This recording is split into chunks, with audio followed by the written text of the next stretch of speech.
is a meeting of the Lunenburg Planning Board for 26 October 2020. Just to make sure that everybody is aware, in accordance with the requirements of the open meeting law, please be advised this meeting is being recorded and broadcast over Lunenburg Public Access Channel for this evening. This is a meeting of the Planning Board. It will be, I believe, Facebook Live.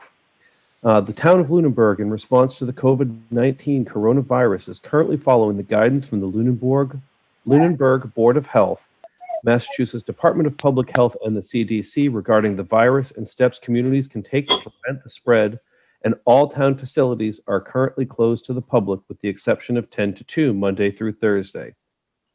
In accordance with the governor's orders suspending certain provisions of the Open Meeting Law, General Law, Chapter 30A, Section 20, all public meetings are being conducted remotely. The order, which you can find posted on the town's website on the COVID-19 Information Center page, accessed through the town manager's webpage, allows public bodies to meet entirely remotely, so long as reasonable public access is afforded, so the public can follow along with the deliberations of the meeting. Ensuring public access does not ensure public participation unless such participation is required by law. This meeting will feature public comment. For this meeting, the planning board is convening by Zoom video conference as posted on the town's website, identifying how the public may join. Using a smartphone, tablet, or computer, you can go to zoom.us and enter the meeting ID number or call 888-475-4499. Again, 888-475-4499. Tonight's meeting ID number is 840-036-13088. Again, that number is 840-036-13088. Please note this meeting is being recorded and that some attendees are participating by video conference. Accordingly, please be aware that other folks will be able to see you, and take care not to screenshot your computer. Anything you broadcast may be captured by the recording, as we've all seen in the news lately. Now I'm going to run down the members of the planning board and ensure that they are all here and that they can hear me. So I'm just going to go in the order that I see you. Paula Bertram. Here. Matthew Brenner. I am here. Matthew Allison. Here. Eric Torgerson. Eric's muted. Oh, he's coming. Eric here. Okay. And Tanner Cole is not present, and Matt said he may not be here. Is that correct, Chair? Yes, he may not. So with that, I will turn the meeting over to Mr. Allison. Excellent. Well, thank you, Mr. Bernie. We have called to order at, I don't even see the time. 6:35. Excellent. And so our first order of business is public comment. Is there any public comment or board comment? Are there any hands? There are not. Okay. Seeing none, we'll move right into our first appointment. Is 233 Lancaster Avenue, potential common driveway. Yes, Mr. White is here to speak with you about that. Can everybody hear me okay? Yes. Okay, great. Thank you. First of all, thanks for your time today. I appreciate it. Yeah, the reason I wanted to reach out to you, from a preliminary plan perspective versus A&R is, I first looked at what the challenges or some of the challenges that I could face with actually putting together a common driveway for the property. So what I wanted to do was first reach out to you before I invested a lot of time and money in potentially redesigning the land with the civil engineer to get your take on potentially what we can do with this, if at all. So, what I'd like to do, if it's okay, I provided 4 documents, and I think the first document, I'll just, bring the elephant out in the room, is the challenges in the front of the driveway. What the diagram you're showing right now on the screen is the proposed driveway that we put together that's actually roughed in today. And there's another diagram, I believe it's labeled, yes, that one, thank you. And at the base of the driveway, what this actually depicts is that if you look at the driveway as it is today, as it's roughed in, and you look at the frontage, we're very limited on what we can do with making it, you know, more of a natural, I guess, environment to have a common driveway. And the reason being is, you know, when I initially purchased the property, I thought I had 128 feet of frontage to my property. But in actuality, what I found out was that it's actually carved up a little bit. Obviously, the town owns the front piece of it. And there's actually a driveway that cuts in front of my lot that takes up about 100 and probably close to 80, 90 feet of my frontage. And so I'm very limited with the ability to actually, you know, create a common driveway per the zoning laws. So that's a challenge I saw right away. And I wanted to call that out because I think this will be probably the biggest challenge that I potentially have with actually creating a common driveway. You know, if I sort of walked out, there's approximately, you know, 50 feet of true frontage available to me out of the 128, you know, feet of frontage that I actually thought I had. So with that, what I did, I put together a couple other documents to show potentially what I could do. One, this is a topo map. And the red line is sort of a little bit of a diagram that I tried to show how the driveways would split up later on down, you know, going up the hill itself. And there'll be a common driveway up to a certain point, and then it would break off into two driveways. And what I'm proposing is that we create two lots, one lot being further on back, where I'd create 100 foot of frontage, you know, for that second driveway going all the way back to the back lot, and creating approximately 3.4 acres for that lot in its entirety. And then that would leave about 5.19 acres for the front lot, which I plan to build a house on. So that's what I'd like to propose. And again, I saw an inherent challenge with this right away. So I just, you know, wanted to bring this out in the open versus going through the whole A&R process and investing a lot of money, you know, into actually above and beyond what I've done already with the property. You know, based upon what I've done already with the initial diagram that you showed, we've put a lot of money and effort into putting, you know, the catch basins in. You know, to date, I believe there has been zero runoff from that land going down to the street based upon how we designed that within, you know, the confines of the proposed driveway to begin with. So I think that looks really good right now. And there is another diagram I want to show you as well. What I would like to do, if I'm allowed to move forward, is to actually create a couple of turnarounds in the driveway as well to make it safer for everybody that's involved with that. There should be one more, I apologize, right there.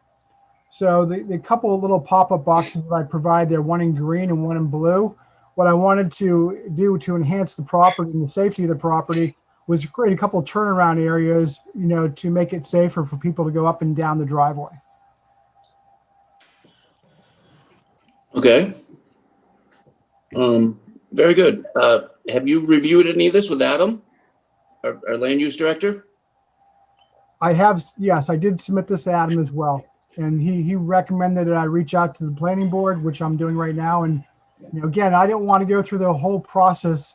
You know, it probably cost me thousands and thousands of dollars to go to the process and actually put this in place and propose it to you through the A&R process. And I just wanted to make sure that this is something that's reasonable and, you know, get everyone's take on this before I move forward.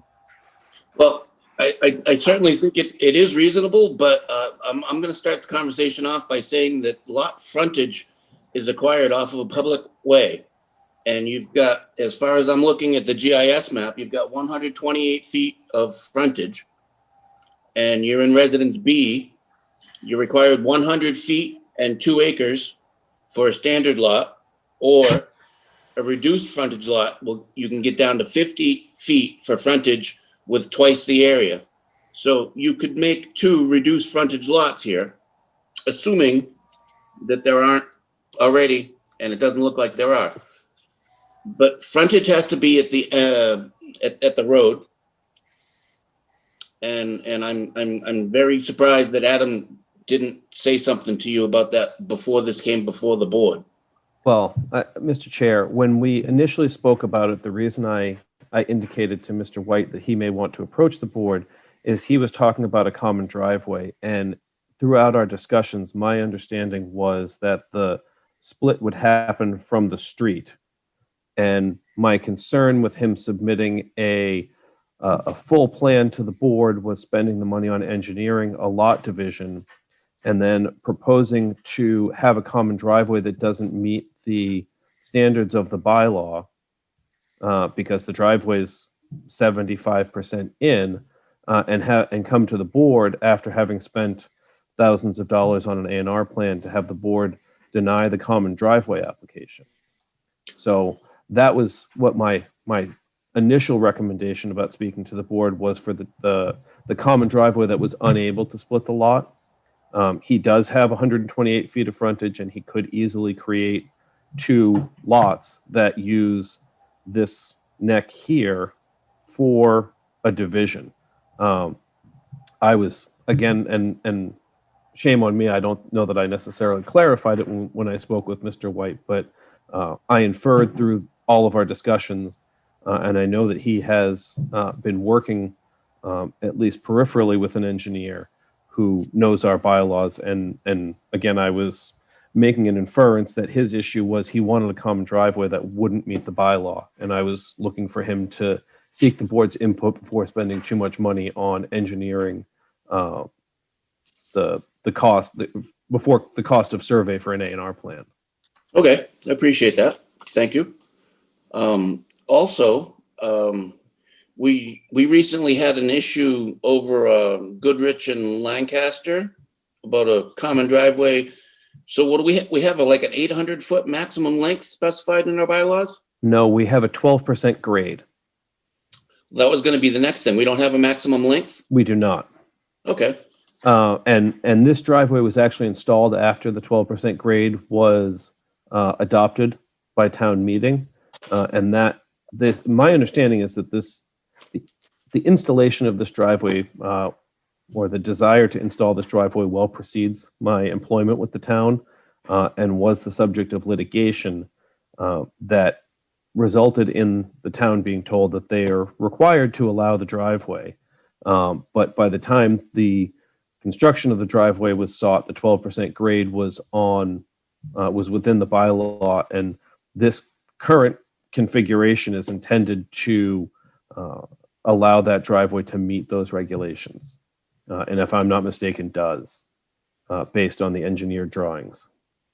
I'll choose to disagree with you because it right plainly says 12-foot wide paved driveway, 13% grade. Oh, well, I apologize. Again, it was... And and one thing I'm doing right now, just so you know, and I apologize to interrupt, is that I'm having Whitman and Bingham actually recalculate that based upon the actual driveway right now. Again, this was the plan, and they're giving me the actual numbers tomorrow to let me know what the grade actually turned out to be. So again, I apologize, Adam. I probably should have let you know that earlier. Oh, it does say 13%. Yeah.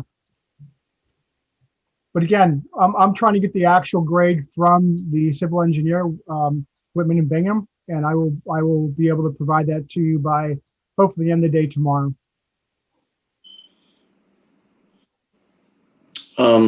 Okay. Well, I've pretty much said what I had to say about this. I'll open up to the board for further comment.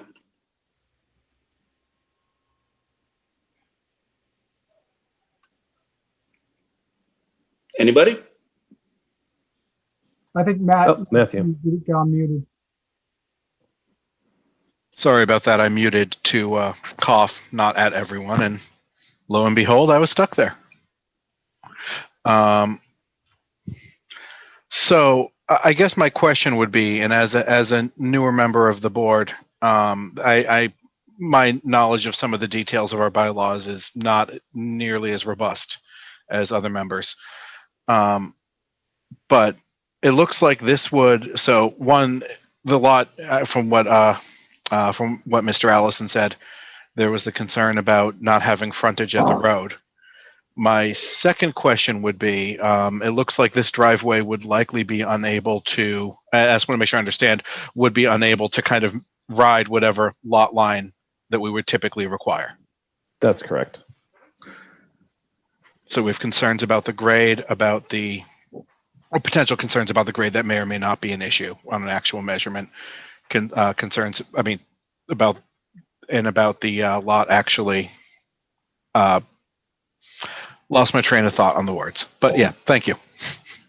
Certainly, thank you. So, yeah.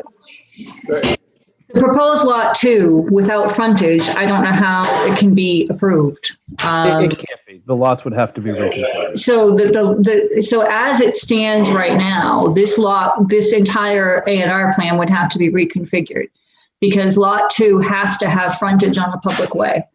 The second part of my concern would be in reconfiguring the layout of the lots, I would advise you to conform as closely as possible to configuring the driveway along the proposed lot line. Obviously, based on the site configurations, you may have to meander away at some point. However, before I could approve it, it would have to at least attempt to comply with the requirements of our bylaw. The only thing I like, if I could throw it out there, if I did comply with that, my fear here is I'd be doing something very unnatural to my neighbor. We would take away that they have a driveway there. Again, if you look at this picture right here to the left of the blue line, they have a driveway approximately 80 feet that encroaches on my ability to break it up naturally. And again, I don't want to, how should I say this, upset my neighbor. That's not my goal here, and go down that path. Obviously this was put in, long before I bought the property. So that'd be my only comment there, and maybe looking for an exception for this. But in order to reconfigure the lot, you're going to have to divide it, I would think, and I'm not an engineer, but along the other side. Am I wrong in that, Adam? The lot line, in order to access lot 2, your proposed lot 2, you're going to have to divide that frontage. If the natural way to divide it would be to find the center line and draw a line straight up. Exactly. Now, in theory, one could come from here 50 feet off. I think what Mr. White is suggesting is the driveway is installed here currently, at least in rough form. And this driveway here is proximal to where the division line would be. Right. And I think I don't want to upset my neighbor is I don't want to force them to remove this driveway, which is long-standing. And B, I don't want to have two driveways on top of each other where it would create a safety issue. And again, this is the reason I suggested he speak to the board, because I know common driveways have been a hot topic as of late, specifically with not the clause of cannot meet the bylaw. Again, the cost of an A&R plan on 8.5 acres is going to be not insignificant. And this, I believe Mr. White did all by himself. So the reconfiguration of the lots as shown, once you engage a surveyor, they would say, oh, well, this isn't a lot because it doesn't have frontage. And then it's a matter of the driveway and what the board thinks. So is what I'm hearing you say, Paula, is that you'd like him to work as much as possible to shift this tail to be at or about the lot division line? Yes. And again, I understand the concerns about the neighbor, but we have a bylaw because of common driveways, because of concerns regarding ownership, et cetera. I think that was the intent behind our bylaw to straddle the lot line. And we have been pretty firm about that with other properties, and I would continue to be so. And I respect that. I do, and I can look at doing that. I guess, again, I'm not an engineer, but my concern a little bit is that there was a lot of effort. If you go back to the very first diagram that I showed you, or that was shown. I wasn't sure who was sharing with the actual driveway plan. I think we went to the town, and I know this is probably went back and forth a little bit. This right here, we put in those catch basins for a reason to really prevent any runoff from going down to the street because of the slope of the driveway or the slope of the land. So my concern there is that if we did move that further to the left, as potentially what you're suggesting, that may create a challenge that maybe we don't want to go down. Meaning that, that we could create where potentially there'll be runoff going down, to the street, which neither of us, all of us don't want to see happen. So just to throw that out there, I understand completely where you're coming from. I want to be, everyone's sure they're aware of, if we go down that path, we could be creating another problem that we didn't plan on. Because that is a pretty big catch basin there to the left.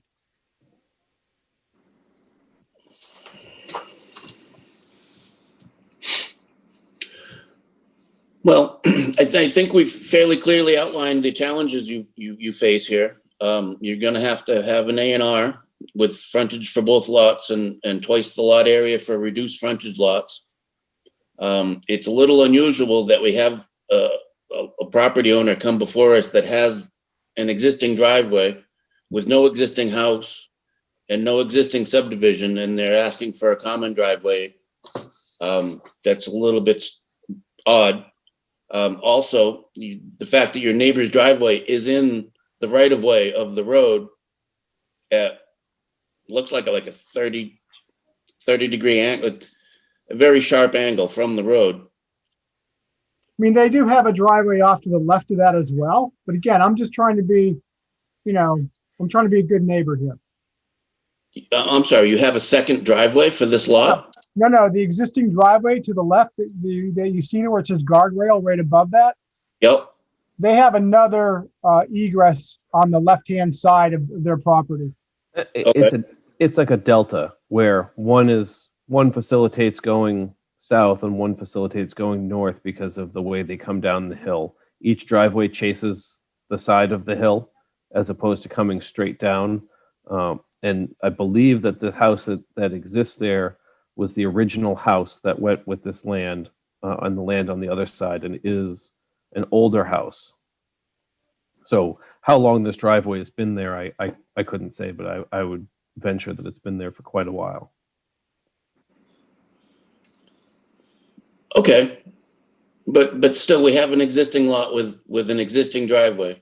And Correct. It's just really strange to see the neighbor's driveway coming and in front of the frontage of the applicant's home. It's just, I'm not sure that we would actually let that happen these days, would we? Probably not. And I also don't think you would let the driveway that I'm showing on this photograph happen these days. Right. And again, I think when this house was built and this driveway was built, lot 5 and lot 4 were one lot. So they weren't encroaching on someone else's frontage. They were using all of their own property. Sure.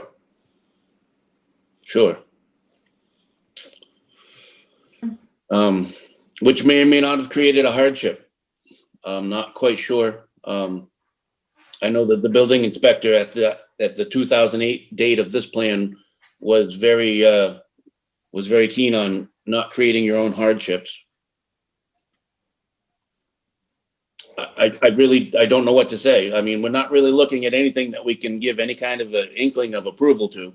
No, and the intent was not an approval. It was, I wanted Mr. White to hear from the board what their concerns and their issues were. I again conveyed them to him, and he felt that he had a unique case that the board might take mercy on, and I wanted him the opportunity to plead his case to you before he sunk a significant investment into it. That's exactly true. Again, I was trying to be courteous to our neighbor, at the same time be let people know what we've done to the property already to make sure that we had the right catch basins in place. So we did not have runoff, which has been installed and they're in there now. They've been doing a great job. And yeah, obviously I need to find out what the actual grade is as well. And I will know that by end of day tomorrow. So I guess the question I would have for you is, from a planning board perspective, if I get the information back and, I find out that we are, indeed, 12 degrees or less, which would be in compliance, what would be my next step in your mind to move this forward? Well, in my mind, it would be an engineered plan proposing an A&R and a common driveway. And I'll also let you know that the member that's missing us tonight is one of the more thoughtful people about this common driveway. Well, if that's the case, I'd like to ask if it's all right for me to work with my civil engineer, Whitman and Bingham, get more information with regards to the slope, and maybe get a quick 5 or 10 minutes at the next meeting to discuss, what we found out with regard to the slope, and just to be able to socialize potentially getting an exception based upon where we are, if that's okay.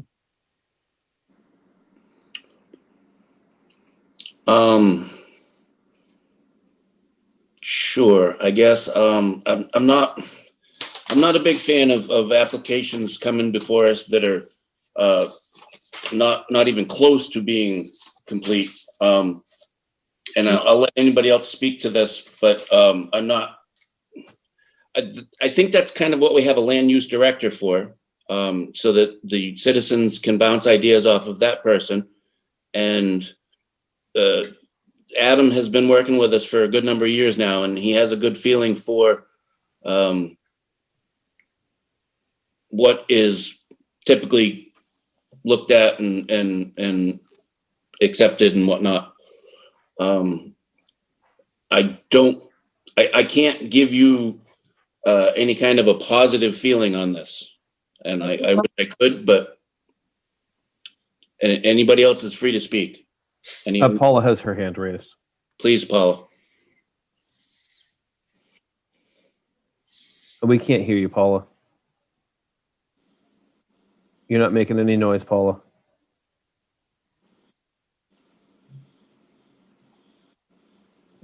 Nope. Your audio settings seem to be off. How do I fix it? Do you Okay, know? nope. Got you You now. talk like that. It worked. Oh, okay. It's just a delay. Okay. So on the plan that we have before us, you're showing 5 catch basins, if I'm seeing this correctly. Yes. How many of these catch basins are already installed? 4 of them are. Okay. I have concerns about that as well, because I'm not sure that they were done in accordance with our stormwater requirements. I don't know what the design is. I don't know whether it's in accordance with the Massachusetts Stormwater Handbook. So I am concerned about that as well. So I would want to see designs on that. I would want to understand what total suspended solids you're removing, what the design is, whether or not it's in accordance with state regulations, with state guidelines and with our regulations. I understand that the placement of these catch basins is affecting your ability to potentially straddle the lot line, but I would think that the engineer could design them in such a manner as to alleviate some of that concern. But before I would approve a plan such as this, I would absolutely want to see the design of the catch basins. I've got a full plan from Whitman and Bingham. So I can get that over to you as well. Okay. But I would echo the chairman's concerns in that I would want to see a plan that as closely as possible complied with our regulations. I understand that if I understand correctly what Mr. Burney said, is that you were allowed to install a driveway, but that doesn't necessarily translate to making 2 lots. I understand your wish and desire to make 2 lots, but to me, those 2 lots and that configuration has to meet our bylaws. I understand that. Again, the reason I'm coming before you, I know there's some natural challenges with this, right? I get that. I was just trying to be considerate of my neighbor and not really encroach on what they have in place right now. And that was really my biggest concern, everyone. I was like, you know what? I could do something, get an engineer, redesign this, but is that really the right thing to do? I don't know the answer to that, but that's one of the reasons I want to bring this before you. No, I think you're exactly right. I think that's the thing to do. Now that you've gotten our input. Okay, fair enough. Let me work with Whitman, and I will discuss again what the grade is to make sure it's in compliance. I will also provide you with a detailed septic plan with the driveway plan from Whitman as well. That's in play right now.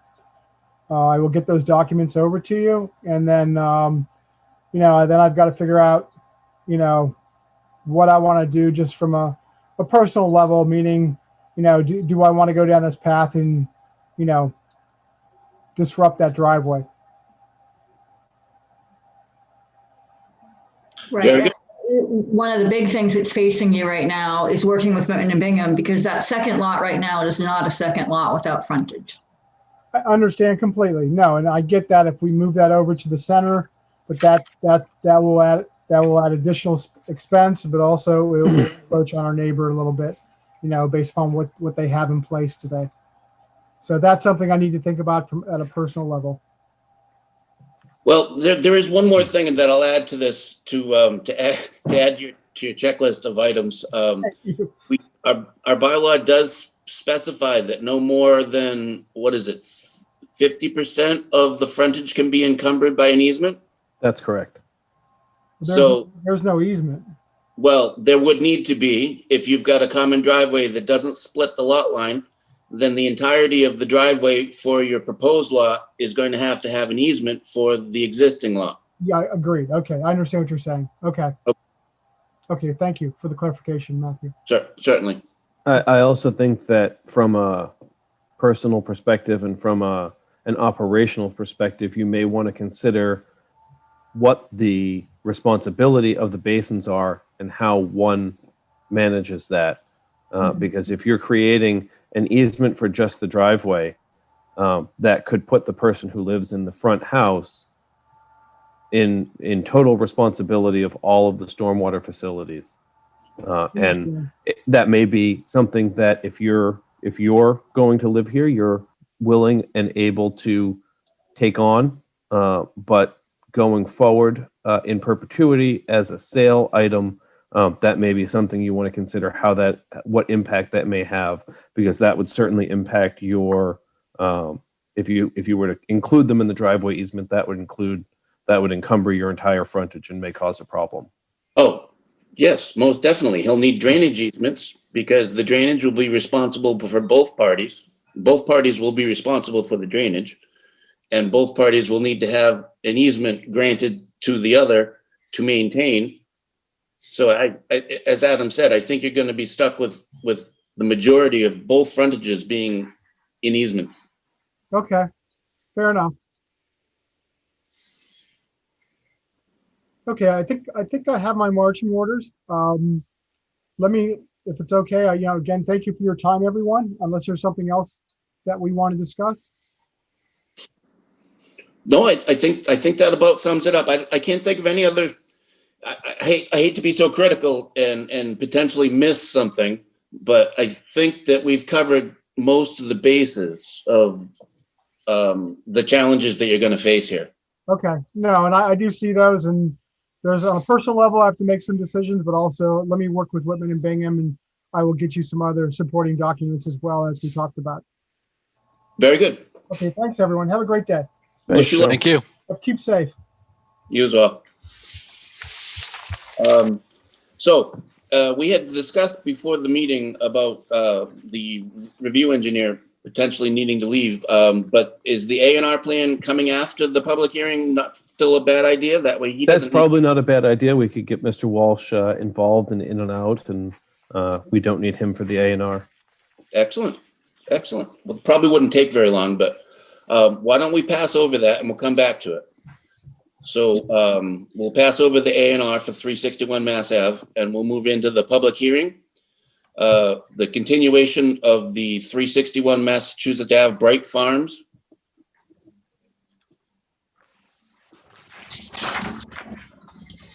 And Sean is with us. Believe. Thought I saw him. He is here.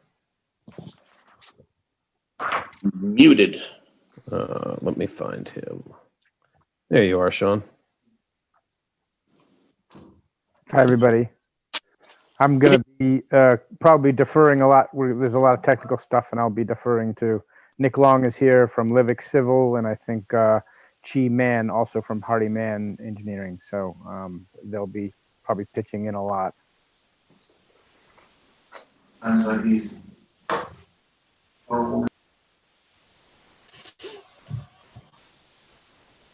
Very good. Well, you are welcome to proceed as however you like. What is the best way to proceed? So we had a long list of items that we needed to get in from the last meeting, and we have a new review set of review comments from Jeff, which were great. Does it make sense to just go by category in that review letter and pick them off? There's also a set of things that we've provided that you asked for in the last meeting. Including some renderings of the site. Maybe I'll grab those and we'll follow that first. Sure. Adam, do you have that list, or do you want me to just grab it? The list, I could go back through my notes and find it. I'll get it.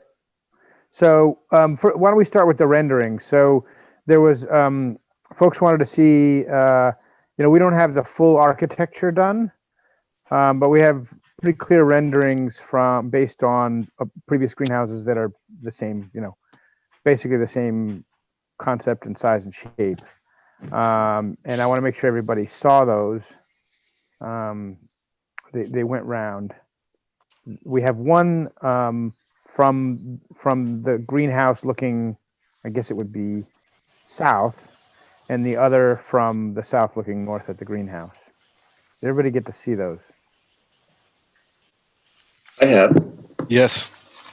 Okay, so I wanted to make sure that was covered over. Are there any comments or issues with that? Does that satisfy that requirement? I will say that I appreciate you taking my suggestion of screening the aerial photo. I think it helps to clarify that it is surrounded by fairly heavy woods. Yeah. Mm-hmm. And that is in the area of, what was it, 16 to 18 feet of cut along the southerly? Yes. Yes, so you can see there, it's really the east side where it's East, sorry. considerably recessed into the ground. And so we have both retaining wall screening and then the trees above it. I also sent pictures of the greenhouse at night in Pennsylvania. So you can see a pretty extensive, coverage by the shade curtains. Okay, there's some peeking of light through a couple of lines where the curtain ends and the window begins. But I want to make sure everybody saw that and was comfortable that we actually are pretty dark. I don't remember seeing that. I didn't see that. No, I don't remember seeing that either.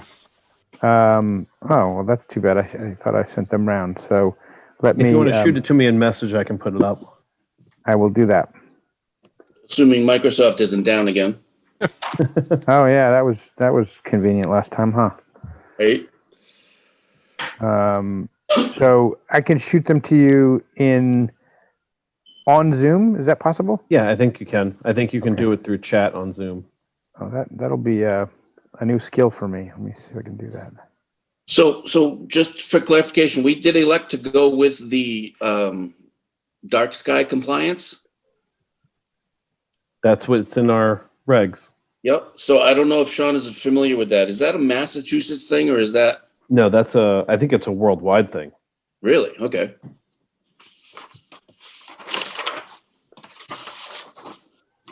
So I don't know how, I know Jeff has limited time. I don't know, Mr. Chairman, if we want to talk about the outstanding issues in each section, or if we have questions on each section, or how do you want to move forward? Actually, go ahead. I was gonna say, if Jeff's limited, let's do his list first.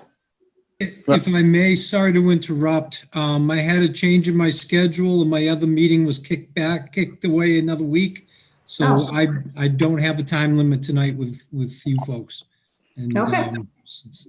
So move as you see fit, and I'm here when you need me.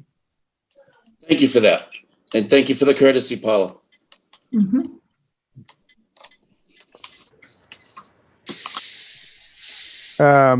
So I'm sending other pictures over. While I'm doing that, and Adam, I can't figure out how to do it in chat. It doesn't seem to allow me to drop That's off. fine. So it's going to come in email to you, and you can show them. In the meantime, we also had some signage was one of the things on our list, and we had just a conceptual idea of how the signage would work. We're in two zones, right? So we are limited by the signage that's allowable in the commercial area, and then what's allowed in the residential area. And we won't, basically we just took what was allowable in the regs and suggested that's what we would do. And we might not even do those things. It's just to have it in the plan that we are permitted to do so. And I think there was a submission related to that. Do you have that handy, Adam?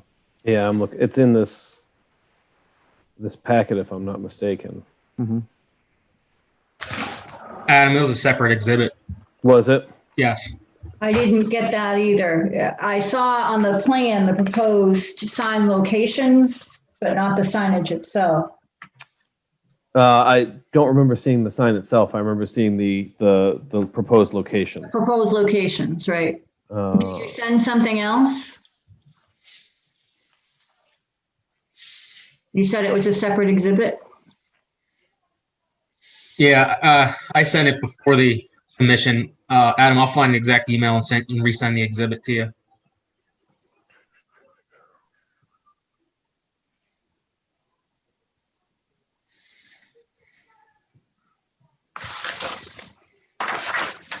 So what we were proposing, I believe, is a sign at the point where we enter from the grocery, the shopping center, and we'll have to have that. We'll have to get that agreed with them because we actually only have rights to build the easement. We don't have rights to erect a sign. I suspect that they will see it in their interests to identify what's there, so they don't have people driving over creation. And so I feel like we'll probably get there. So there's a sign proposed for that spot, and then one back at the greenhouse itself. Both consistent with, obviously, we're not asking for any exceptions to any regs. So what I'm seeing is location A and location B for the commercial sign. I believe. What sheet is it on, Matt? It's a separate exhibit, and it wasn't Z-folded in my package. It was folded in half, and I think it might be a 12 by 18 sheet rather than 11 by 17. And it's dated September 28th, and it says proposed conditions exhibit. And it's got 3 red rectangles and a red oval.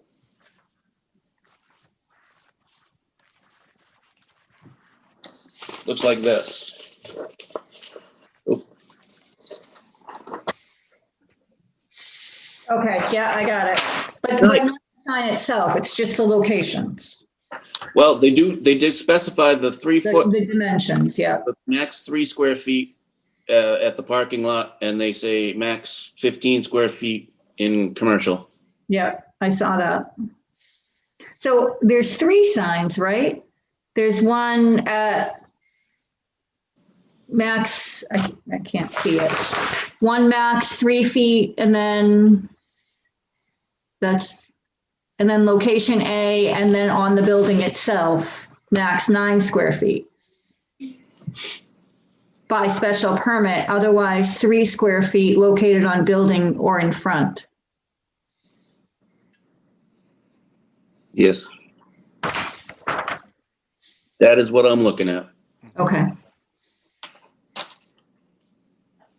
Now, I'm wondering, I guess this question for Sean, is the commercial, the 15 square foot sign intended to be visible from 2A? I don't believe so, because it's not, it's intended for people coming to the easement. So if it needs to be facing the cars as you're headed east. It wouldn't be very useful if it didn't signal to those cars where to go. Sure. So it would be perpendicular to your driveway. Yes, I believe that's correct.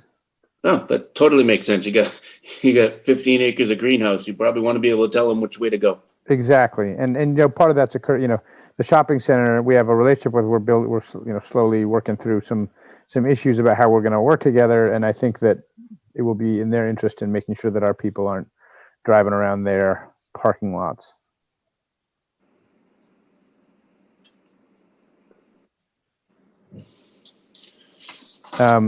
We see the night sky now, and I know Jeff in his comment said he didn't have any problem with the photometrics, and I didn't either, but I really appreciate seeing the photograph. Yes. Sure. One comment on the one that's showing is actually, that's the moon reflecting off the middle. That's actually not a light in the middle. You probably noticed that. So there's a limited light at the peaks, but the other is just a reflection. Okay. So that was on our list. I think we've talked about signage. We've talked about, and maybe we're not done with that, but we've talked about sort of, and you've looked at the photometrics. So I think we can, unless there's further comments, I'm hoping we're checking those things off our list. I do want to take a pause for a moment and ask are there any citizens that want to have comment? Or I believe it was last time the Easterly neighbors had a comment, questions the brightness. Is there? It looks like everybody here is on the board or working with Bright Farms. Okay. Or with the board or with Bright Farms. Very good. And Sean had to have that person reach out to them. Did they in fact reach out to you, and have they seen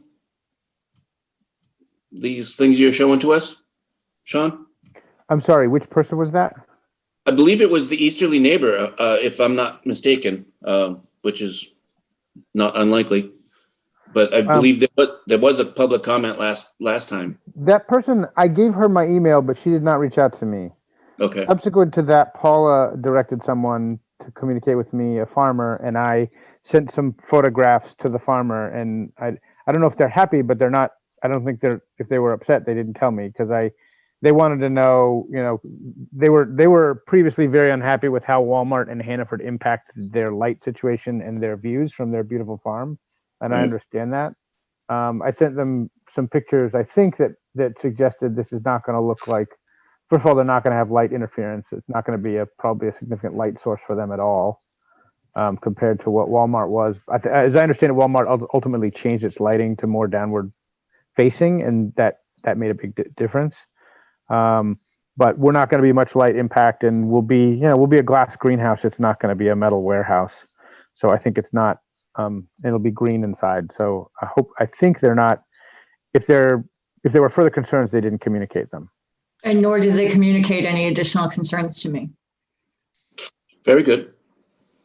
So just for everybody's edification, I'm pretty sure that this development was here before we adopted the dark sky, and I don't know if that would have affected something pre-existing as large as that. But that may be the reasoning that the lights changed. I think it may have been economics, because I think that they've recently flipped all of their parking lot lights to low height LEDs. So they're probably saving money and lighting the parking lot the same way. Sure, very good. Alright.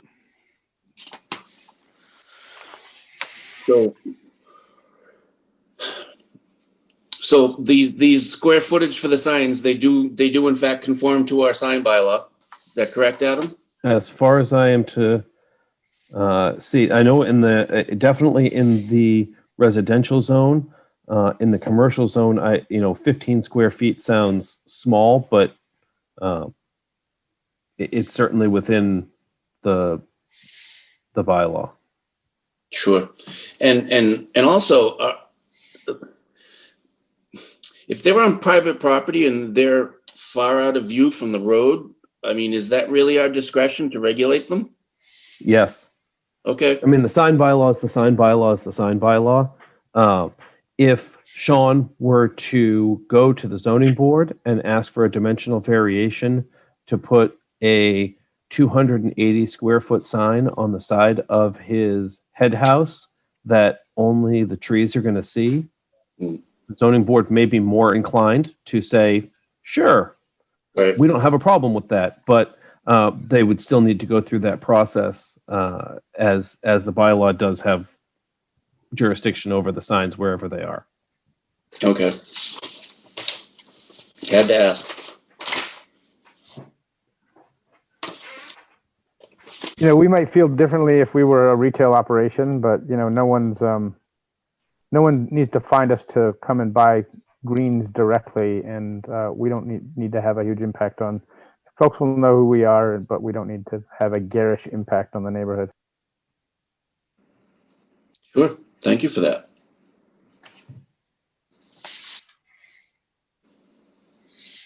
So I think I heard that he wanted to move on from the signs. We've talked about lighting. We've talked about signage, and we should talk about. I think reference was made to the photometrics and that those were okay. They were for me. I don't know if anyone else has any concerns. And according to the review letter, Jeff found them acceptable. Yep. Yes, yes, I did. And the photometrics has to do with the site lighting, not the lighting that you're looking at in the photograph here from the building itself. Right, separate issue. So the photometrics were what do people, see from the parking lot, right? It's the illumination onto the ground surface. Yeah. It was in order, and it certainly looks like it's dark sky downward lighting. And I read more on the plans what the lights were called for, but off the top of my head, I'm sorry, I don't remember what the information said. So for the board members, the photometrics plan are part of the large bound 8.5, 11 by 17 set that we have. There's 701, 702, and 703.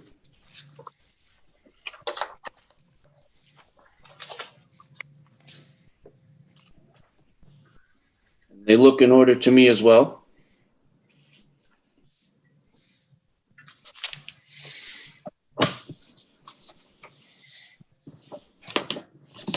I'd like to point out too that at the intersection of where the site driveway intersects with the Walmart parking area, in the island and on the Walmart right across from the driveway entrance is a light already there for Walmart. So I didn't take exception with the fact that there was no lighting at the intersection.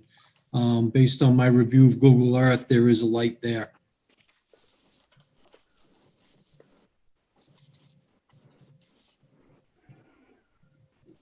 I don't think that intersection even shows on the photometric plans, does it? No, it does not, Matt. There's no lighting proposed down there by the applicant's team. Sure. But that's what raised my concern of whether or not there was a light at that intersection. And that's when I looked a little deeper to find out there was a light there already. Excellent. Very thorough as always. Thank you.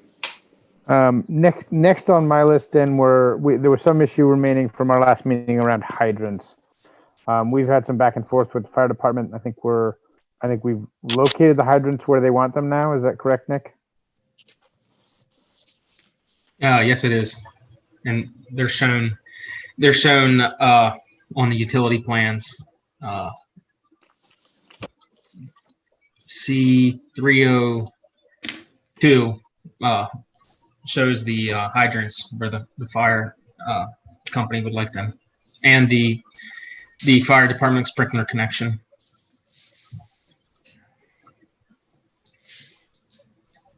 And if there's nothing more on that, I'll update folks on the CONSCOM, just because I think, that those proceedings you should be aware of.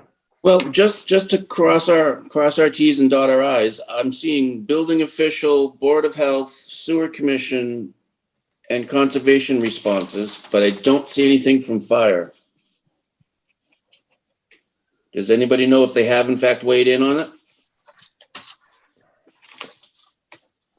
They on my View Cloud commentary on this project, they've weighed in a couple times. Once on, and we had some back and forth and got them where they were happy with the drive around the greenhouse. And then the second go round was the hydrants, and we repositioned hydrants based on the comments they put there. I don't know if they've officially signed off on the View Cloud, but we have changed the hydrants to where they want them. Okay. And I guess just for record keeping, Adam, do we have any documentation to that effect? I'm looking right now. One of the other departments, and it's not a town department, it's a separate entity, is I'd like to hear from the water district. I know, Sean, that at one point you talked about the gallonage per day and that you're working with the water district and you're hoping to reduce that significantly by capturing rainfall and reutilizing rainfall. But I'd like to see something from the water district on where we are with the ability for the water district to supply the water, whether or not an increase in the water withdrawal permit is going to be needed. So I'd like to have some sort of documentation from the water district on this project. I can give you a verbal, but I don't have the document in front of me. The water department does need to increase. They were already going for an increase. Actually, they were revising their permit, and we actually are paying for the consultant who's going to do that paperwork to revise the permit. They have lots of capacity, so there's no issue with how much capacity is available. As you point out, it's the amount that's permitted. Mm-hmm. And for prudence, we're asking to permit more than we need. We're asking to permit 50,000 gallons a day. We're going to increase the amount by that much. We don't anticipate using that or really even close to that. But the last thing you want is to, the permitted amount is something that doesn't just matter for us, but to the whole town. So they're going to raise the permit limit. And I think I don't know what Adam will know what the process for getting, because they could document that to me, but it sounds like you want it to document. They should document it to the board. You muted for a second. I'd like to understand, there's a couple of questions I have about that, because at one point, probably a couple of years ago, the water district talked about increasing their water withdrawal permit and talked about how difficult it is to do so. So I'm concerned about the timeline associated with that process. I'd like to understand that. I'd like to understand where they are in the process. Have they submitted an application? Are they just in the process of doing that? And what's the expected timeline? So I'd like something from them on the process itself. We heard the issue is we've heard about the complexity, but mainly the time, as you point out, of getting the permits done. They have enough under the existing permit to support us, but they have another demand on the system coming online. So what they've explained to us, and again, I'll have them put this in writing, but that we're actually using a piece of the existing permitted capacity that would support a new user coming on, because that user isn't going to materialize for a while. So it's sort of like a little bit, the timing ends up working out that we're not actually going to exceed their capacity until they expect our new permitted amount to materialize. So that's exactly the kind of documentation that I'd like to understand from them. Yeah. So I understand you're going to request for that, but Adam, I think from the planning board perspective, we should also request it. Yep. And I'd like to see correspondence from them. Yep. And you're talking about that they have water, The ability of Excuse me. them to allow this project, that they have As water well as- capacity, right? and that their timeline for increasing their capacity fits within what they would need. Exactly. And I, In the process, right? The timeline and the process and where they are in the process. Now, also with the two phases of this being half the total required, I believe it's about 2 years for the first phase, and then maybe about 2 years and the second phase starts. So that, I mean, that's all going to be determined by the market. So I hope we're doing well enough that we start phase 2 pretty soon, but we're actually permitting for both phases. So we're not going to go back and with a process that takes a year or so to try to get phase 2 permitted later. We're going to go to raise the allocable amount or the permitted amount all at one go. oh, sure, yeah. No, I guess I was just suggesting that if they don't currently have the capacity for both phases, but they have confidence that they can provide it by the time you get second phase underway, that I would be happy with that. That's a good point. Yeah. Yeah. So if I don't know if you've given them a breakdown of the different requirements for each building, but perhaps you could do that, and in their correspondence, they can relay that information. Good. Okay. I got that all noted.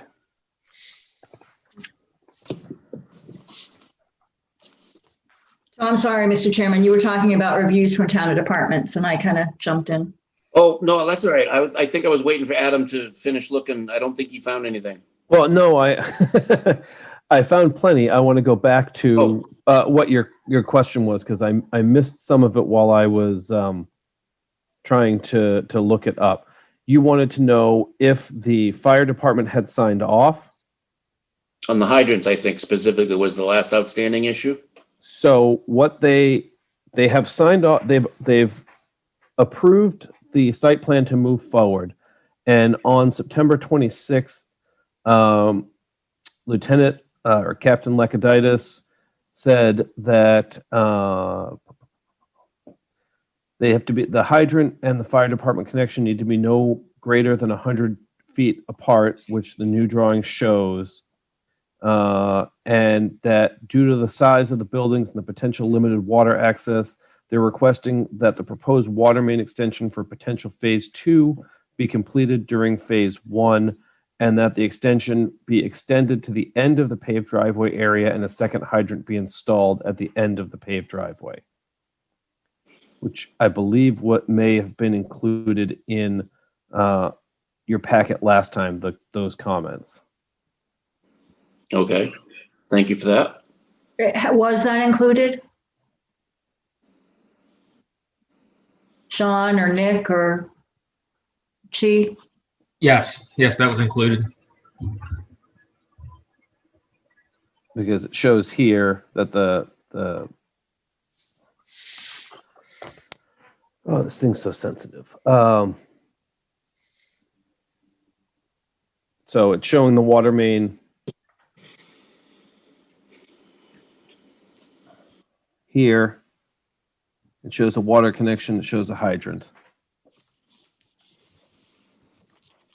Correct? Adam, I'm Oh, seeing, I'm not showing. I'm not sharing. I'm sorry. Yeah. let me confirm what Adam just told you. On the the east end of the building, I'm seeing two hydrants. The phase 2 hydrant is at the end of the paved section of the phase 1 driveway. The second hydrant, which is at the phase 1 building, is in fact, probably no more than about 30, 40 feet from the fire department connection to the building. So there they are.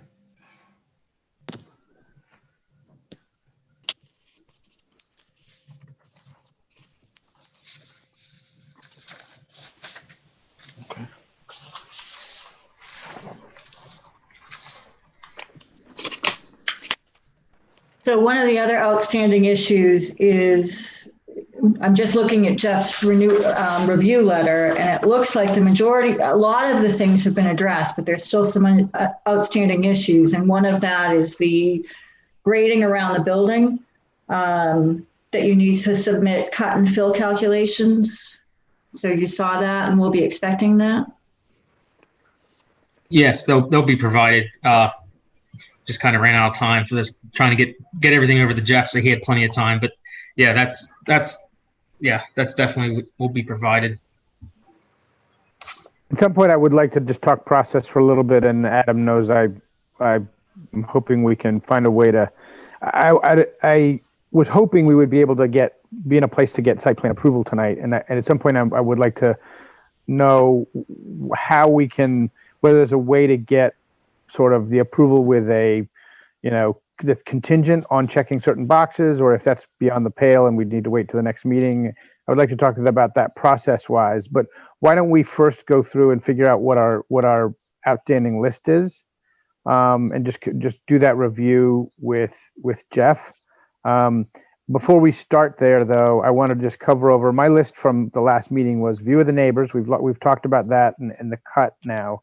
That's not going to be, we think, an issue. We've talked about photometrics. We've talked about hydrants. We've talked about signage.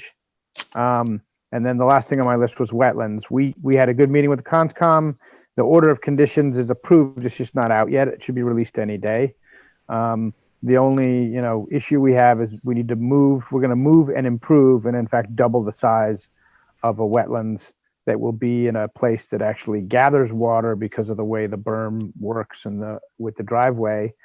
So we're going to double the size of it, improve it, and then follow all the rules about sort of making sure it's seeded and stays, that it takes. So that will all come out in the order of conditions.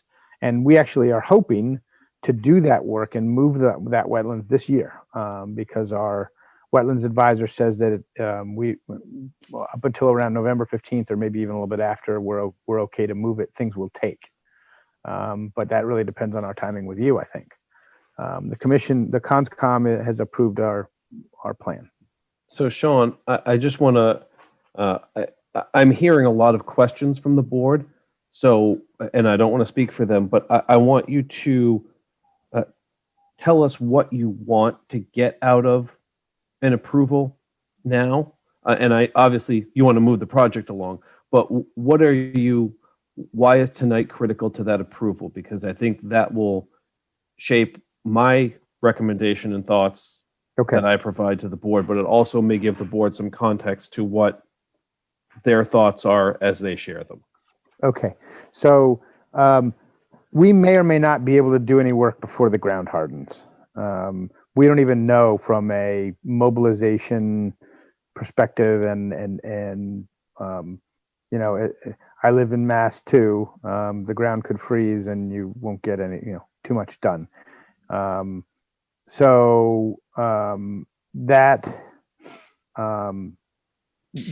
would love to be in a place where we were permitted to do things like clearing and grubbing and some preliminary earthwork, for the simple reason that it puts us ahead of the game for next year. We're going to have a hiatus in anything we're able to do while the ground is hard. Our objective was to try to be in a place where, if we can get our bid review done and get our site work contractor on board, that we could actually do some work in mid-November. That's our kind of dream scenario. We probably only have until mid-December. I don't know, Jeff, what your experience is with when it becomes undoable, but that's what we're figuring. It's, as far as doable is concerned, it's all about the winter. I was on a shopping project job a number of years ago, and they had 4 feet of frost, and they kept fighting their way through it, but it was very costly. My experience is, get around Christmas time, during the Christmas break, you can get a lot of freeze up, especially with exposed ground. But it's all dependent on the temperatures. Sean, you're muted. It puts us ahead of the game to have some of that site work done before the snow flies. That's really is the simple issue. And, I don't want to I don't want to put anyone, you have your process and you need to be happy with where things are. But there will be a long hiatus, while the ground's hard for any other additional things and of course, during that period, we're going to be going for our building permit and getting a number of other review processes done with the town. But as far as site plan review, anything that relates to being able to start with just the most basic earthwork, clearing and grubbing and some initial grading, that's really what we're interested in.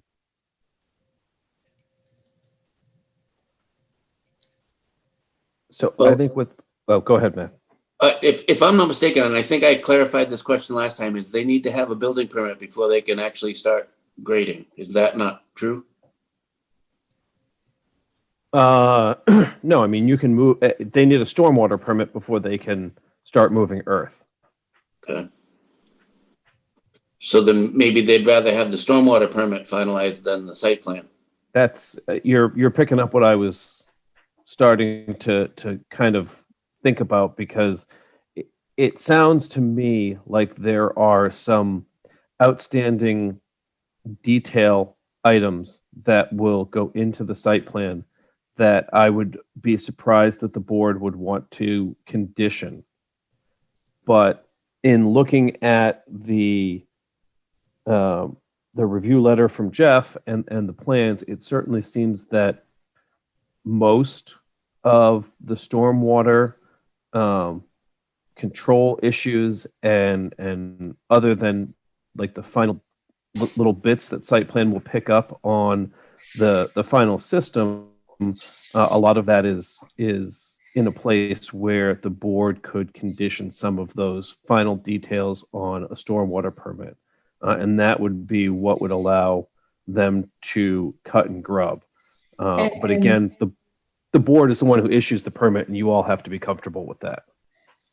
In reading Jeff's letter, I came away with that there's a lot of additional information needed for the stormwater management and the hydrology computations.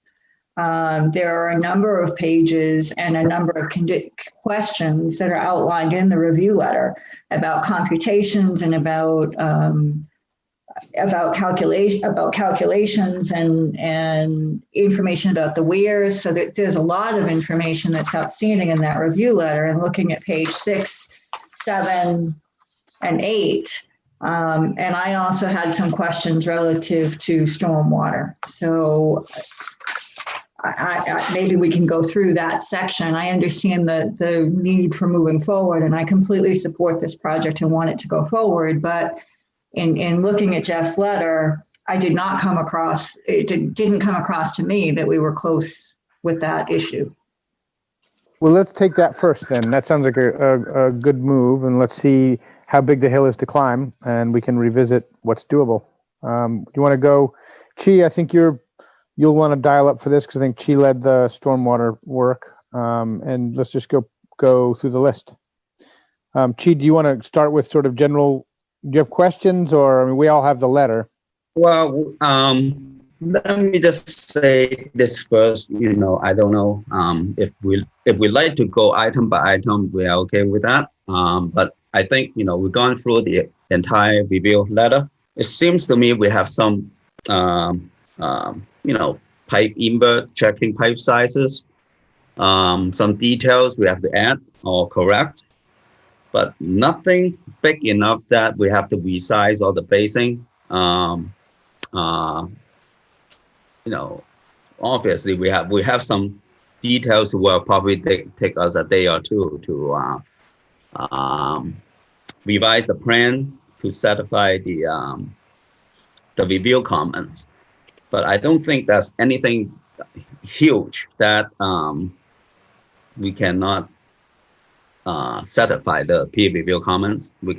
It's nothing that we cannot address. So we feel comfortable. Some of the comments, calculations, maybe we miss on the submittals, but we are ready to be resubmit if that's where we stand, I guess. I'm not sure if Jeff agree with that. I just feel that these are not these are not major items that we cannot resolve between the two of us, So- within the next week or so. So Jeff, can maybe we run through the outstanding issues from your perspective? Certainly. I'd like to start off by saying that the first set of plans we reviewed, we referred to our review letter as a preliminary review because the plans were not complete enough that they could be considered, put them in the contractor's arms and let them go to work. The engineer's responses to the specific comments we had with our first round of review were very thorough. But as the plans developed and more information was put onto the plans, unfortunately, we had more technical comments. I've got a number of comments that I'd like to talk about in just a moment.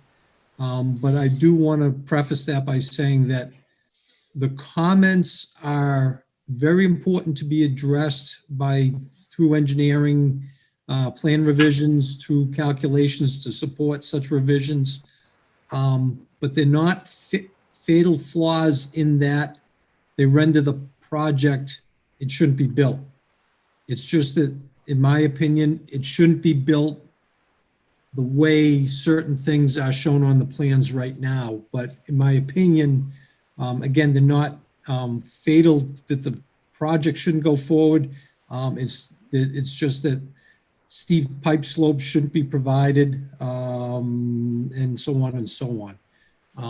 I'm glad to hear from Chi about whether or not they had any questions or they felt I was out of line or out of order with any of my comments, or if they didn't understand any of my comments. I hear we don't have to have that discussion.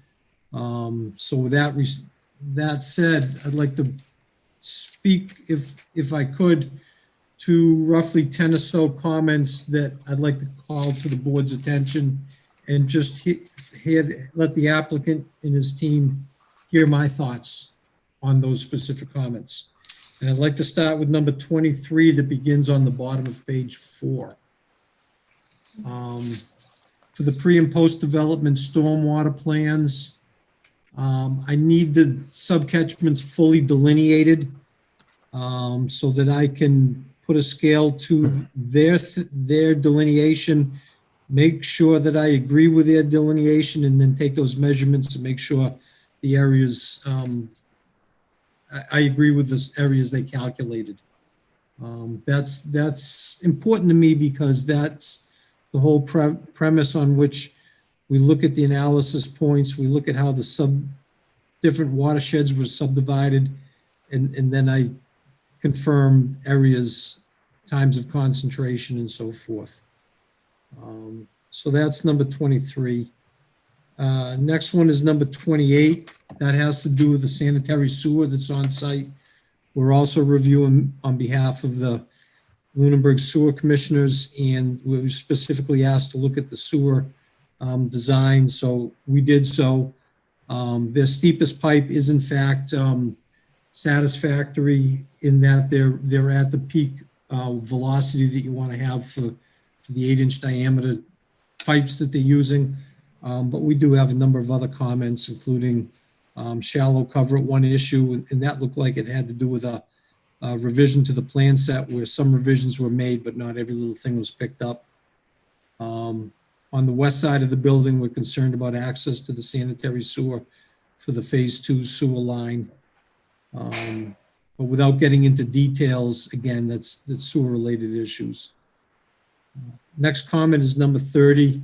And Paula, you picked up on that. It was the modeling of the outlet control structures. They certainly had the infiltration basins modeled. The routing of subcatchments to them was appropriate, but the modeling of the outlet control structure, the trapezoidal wear, is not consistent with the construction detail. It was actually modeled in such a way that the weir would have a 4-foot wide bottom instead of a V-shaped bottom. It would still have the angles on the sides, and it would be a little over 5 feet at the top. That's the way it's mathematically modeled. It just needs to be worked out on the plans as far as letting the contractor know how to construct it and choosing a structure big enough to accommodate that 5.1 feet or so of width at the top of the trapezoidal weir. Unless they choose to go with what's already shown as a construction detail, in which case the mathematical model would have to be revised. Moving on to number 31, this has to do not with the hydrology computations where you look at pre and post. This has to do with the pipes within the subcatchments that convey water from one part of the subcatchment to the other. I certainly disagree with the coefficient of 0.5 for roof runoff. Impervious surfaces are normally about 0.9, give or take a little bit. Flatter roofs with maybe stone as a ballast might be a little bit lower as a number compared to a steeper roof where the rainfall, when it hits it, comes off the roof pretty quickly. But nevertheless, I was concerned about that. And also one of the coefficients used to represent the roughness of pipe was a little too smooth, which gives a little too much capacity. So those two issues combined, underestimation of the water coming to the drainage pipe and an overestimation of the pipe's capacity was concerning. That was number 31. Number 32 is pretty easy. It's just erosion controls. They are interested in getting into land, earth movement pretty quickly, and that's where certainly they have to comply, submit a stormwater pollution prevention plan available, and submit a National Pollutant Discharge and Elimination System Phase 2 notice of intent, a different notice of intent than what the Concom receives. But the notice of intent on the NIPD's Phase 2 is for construction phase sediment and erosion control. I wouldn't rely just on perimeter erosion controls. It's going to be prudent to have temporary settling basins and so forth, intermediate erosion controls, and those are going to change as the earth gets moved around. But nevertheless, it's going to be important for the construction phase of the project. Moving on to number 33, emergency spillways. Especially concerning to me is for infiltration basin number 1, and even the pond that's going to hold the roof runoff for reuse. Those are 2 large impoundments. Those need to have an emergency spillway or another type of emergency flow device so that if the primary outlet cannot pass enough water and the water level builds up in the impoundments, the water has a place to go that's suitably armored to convey the water rather than letting it go over the earth berm. This also needs to be dealt with on the 3 smaller basins, but it's much less concerning to me because the volume of water and the depth of impoundment is much less. But the 2 bigger impoundments, there's a lot of water behind them, and it's going to have a place to go if the primary outlet doesn't do what it's supposed to do. Item number 34, stormwater management documentation. This is for the long-term build-out, except for the construction phase O&M plan, which again, that falls also under the stormwater pollution prevention plan I spoke of earlier. Number 42, I'd like to point out to the planning board that they're now proposing overhead electric. I didn't see a prohibition on overhead electric. Underground electric was originally proposed, but nevertheless, I wanted to point it out to you. And also, in that comment, there's a conflict between the utility poles and the gas line at the west end of the site. And that's one of those level of details that, certainly needs to be addressed, but might as well take care of it while the plans are being revised. Just a few more, folks. Number 50, basin outlet capacity. Again, back to the infiltration basin number 1 on the west side of the site. During a 100-year storm event, I think it's modeled to discharge about 47 to 48 cubic feet per second. Two 12-inch pipes will not handle that. They modeled the outlet control orifices, and we spoke about that just a minute ago, but those orifices are in series with the downstream pipe, and I want to make sure the downstream pipes have enough capacity, and if they choose to design it so that those downstream pipes are limiting, they'll need to put them into their hydrology model. But if they're not going to be limiting, which I don't think is the case, the weirs are going to be limiting, those trapezoidal or V-notch weirs. The downstream pipes need to have more capacity than the controlling weirs. Number 51, riprap pad design calcs. We just want to make sure that the riprap pads have the right size stone and they have adequate width and length to dissipate the velocity for the discharges from the pipes. If need be, I can send along a reference or two we have. We've been using some calculations from Connecticut that are very easy to use and certainly, recognize that higher flows require more armoring than the smaller flows. Number 52, basin number 4, that's the basin lowest on the site near the entrance. The outlet pipe's got to be, put to a different location. It's too deep in the ground right now. And lastly, this may seem ticky-tacky, but I've been very confused with the first and second submittals that I'm looking at a title on the plans that says preliminary/final site plan.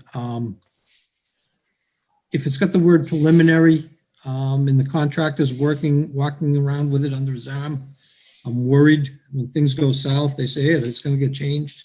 I think we got to find a plan name that nails this down, whether it's site plan or final site plan. But the word preliminary was okay with the first round of review, but I don't think it's appropriate since then. If I Sorry may, to rattle on so quickly, but I figured if I was on a roll, I'd give it a whirl and let you hear everything I had to say, and I'd be glad to answer questions. Excellent. Thank you for that. Go ahead, Paula. I have a couple other outstanding issues. I had all of those that you talked about, Jeff, highlighted, but I also had a couple others. And that's the plantings that are proposed within the infiltration portion. You have that highlighted. It's number 53. Yep. So that's a concern. Access is also a concern, and that's one of the things I was looking for, is access for maintenance. I don't see how you're going to access these basins based on the slopes, and that's actually one of Jeff's comments. Of course, I can't find it now. But that is going to require some revisions to the plan. So we need that plan of how you're going to access these basins. Additionally, I'd like to understand the bottom of the infiltration basin. I have the Mass Stormwater Handbook here, and I'm going through it, and I'm trying to understand, because I haven't seen this before. According to your plan, you're showing a New England wildflower seed mix at the bottom of the basin. Jeff, is that typical? More often than not, I see grasses, but the important thing is infiltration basins, when they're functioning properly, they don't stay wet, they stay dry. So I see most developments that use infiltration basins simply use grass. The important thing is the topsoil that's used. It's nice to have a topsoil that's sandy, or if it's a heavier, more silty clay type of topsoil that is cut or mixed with sand, so that it in fact will have more voids and pass the water a little bit better than the clay silty material. So wildflowers, I'd be all right with those as long as they'll grow in that environment, and I think they would, as long as they can get their feet wet for a while. That's my concern, is depending on the amount of cover, and typically I've seen grass as well. So I'm concerned about the ability of wildflowers to survive in that environment and making sure that we have a cover there. So I haven't seen that, and looking at the stormwater handbook, I haven't seen that either. They talk about turf, and they talk about, as you said, the coarse sand, but I'm concerned about the proposed wildflower mix. And Jeff, you don't know where the access comment is off the top of your head, where you talk about. It's number 35. Okay. Thank you, Adam. Yeah, so number 35 I had highlighted as well, because the grading on infiltration basin 2 wouldn't allow for that access. And the other thing that is a concern is, per the Standwater Handbook, and we've dealt with this before, a monitoring wells is typically required. And the requirement is to have one monitoring well in the basin floor per every 5,000 square feet of basin floor. And Jeff is deferring to the planning board as to whether or not that can be admitted. Additionally, an emergency drawdown device not an emergency to address that, the drawdown device to dewater the basin for maintenance is typically required. And so that's going to be up to us to decide whether or not we're going to waive those requirements. And that's number 36. So I think there's enough outstanding issues with the stormwater plan that I would not be comfortable going forward until Jeff has all the calculations and the revised set of plans. I certainly would have no problem once all of these issues have been addressed. But as I said, there are two waivers that we'd have to, or two waivers that we'd have to grant, which would be the monitoring well and the dewatering device. But there's enough outstanding issues that I think they need to be addressed.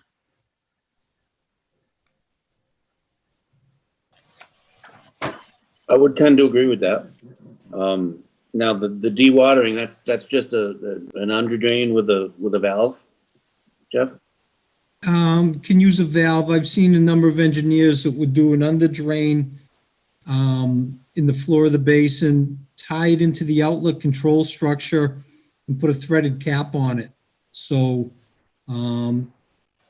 it's not submerged, it's in the stormwater base, the outlet control structure, and somebody could get in there and thread off the cap and stand out of the way when the last thread's being unwound.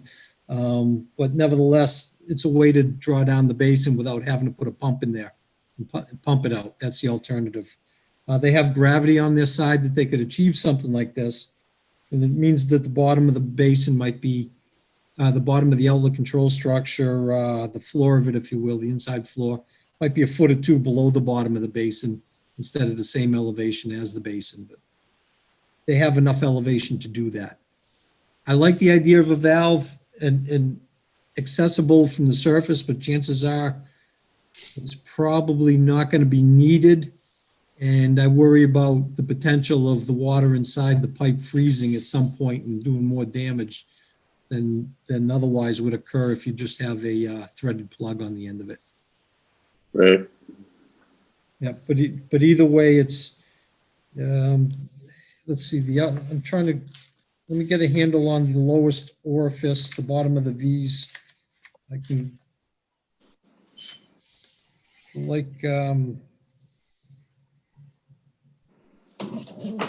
yeah, the V notch is the elevation is about 1.5 feet above the bottom of the pond, so it's the last 1.5 feet of water you'd be trying to drain out of there with this drain down device on basin 1.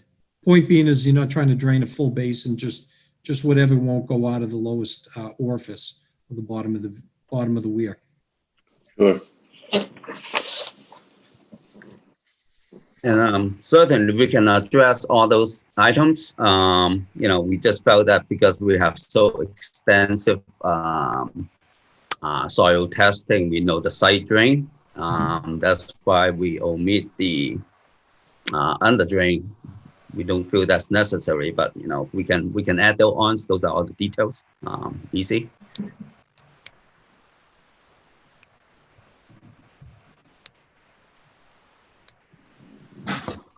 Okay.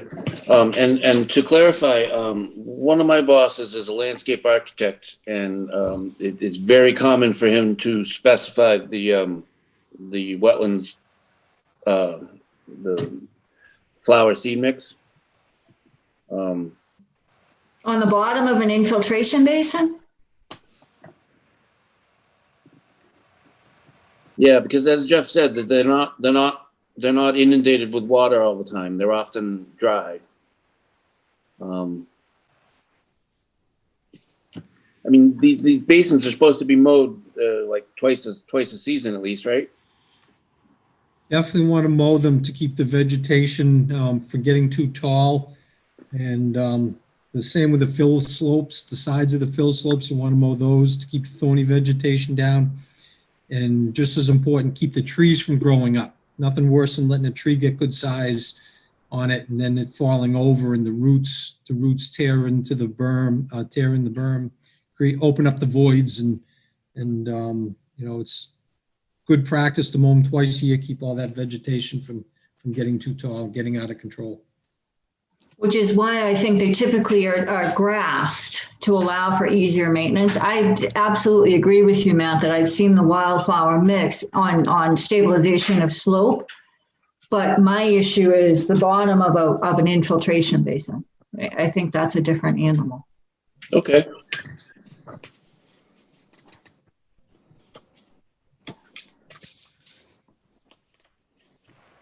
The majority of my outstanding issues on the plan, having reviewed the plan, having reviewed, you know, Jeff's review letter, the majority of the outstanding issues, other than the sewer issues, which I think we can leave up to the sewer commission for the most part, are the stormwater components. So once those are satisfied, then I'd certainly be comfortable moving forward with the site plan review or the stormwater permit. But until that time, I think we need the revised plans. Yeah, I would tend to agree with that. So that sounds like that's going to be consensus. So why don't we just assume that's where we're going? Chi, do you have any other comments or thoughts on Jeff's letter or the additions that Paul has made? And if not, let's just assume we're going to turn around those revisions for your next meeting, which I believe is November 9th.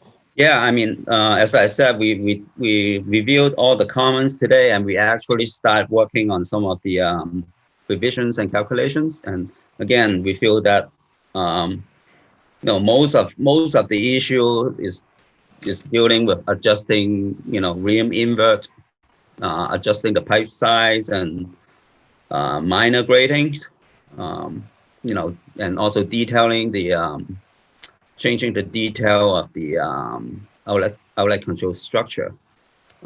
Nothing really require a new design per se. So. Well, Jeff, there were a couple of things that you had, and I guess I want to have your input. I'm trying to go back now. There were a couple proposals and that you disagreed with. I think it's number 32. No, it's not 32. 32 is showing the temporary ENS. I think you're talking about 31, which was the runoff coefficient and the pipe size. And then some of the weir designs and calculations in number 30.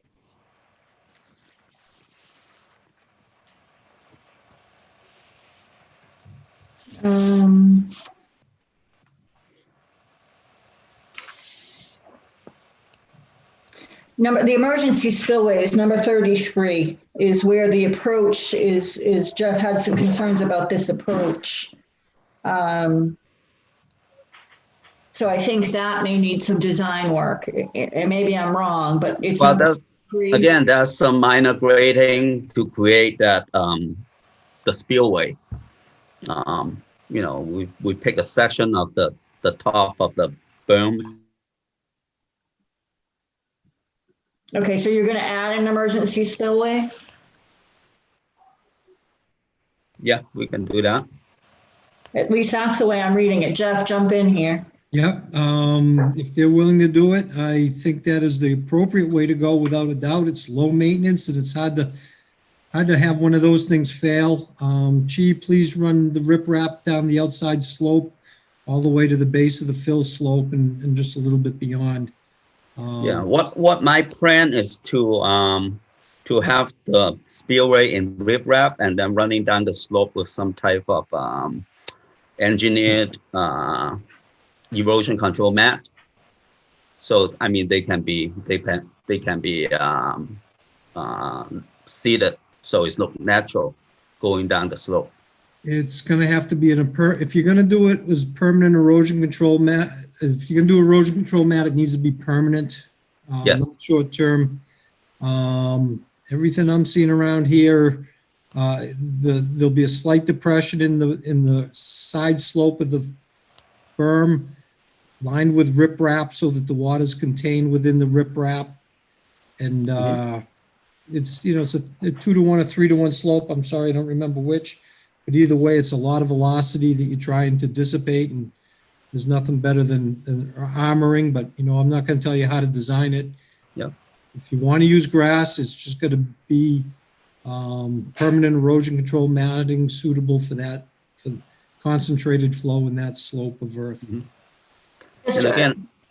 again, I think our approach would be I don't want to take away everybody's time too much, but I would work with Jeff offline, within the next few days or so to make sure everything we revise and moving forward into satisfactory. So just a question, Jeff, and this is really for my own education. What we recently did on the dam is we used GeoWeb is that what you're talking about? And then we loamed and seeded on top as a gravel base, and then the GeoWeb, and then loam and seed on top for stabilization. Is that something that you would consider a permanent erosion control, or you wouldn't? I probably would. I'm not overly familiar with GeoWeb.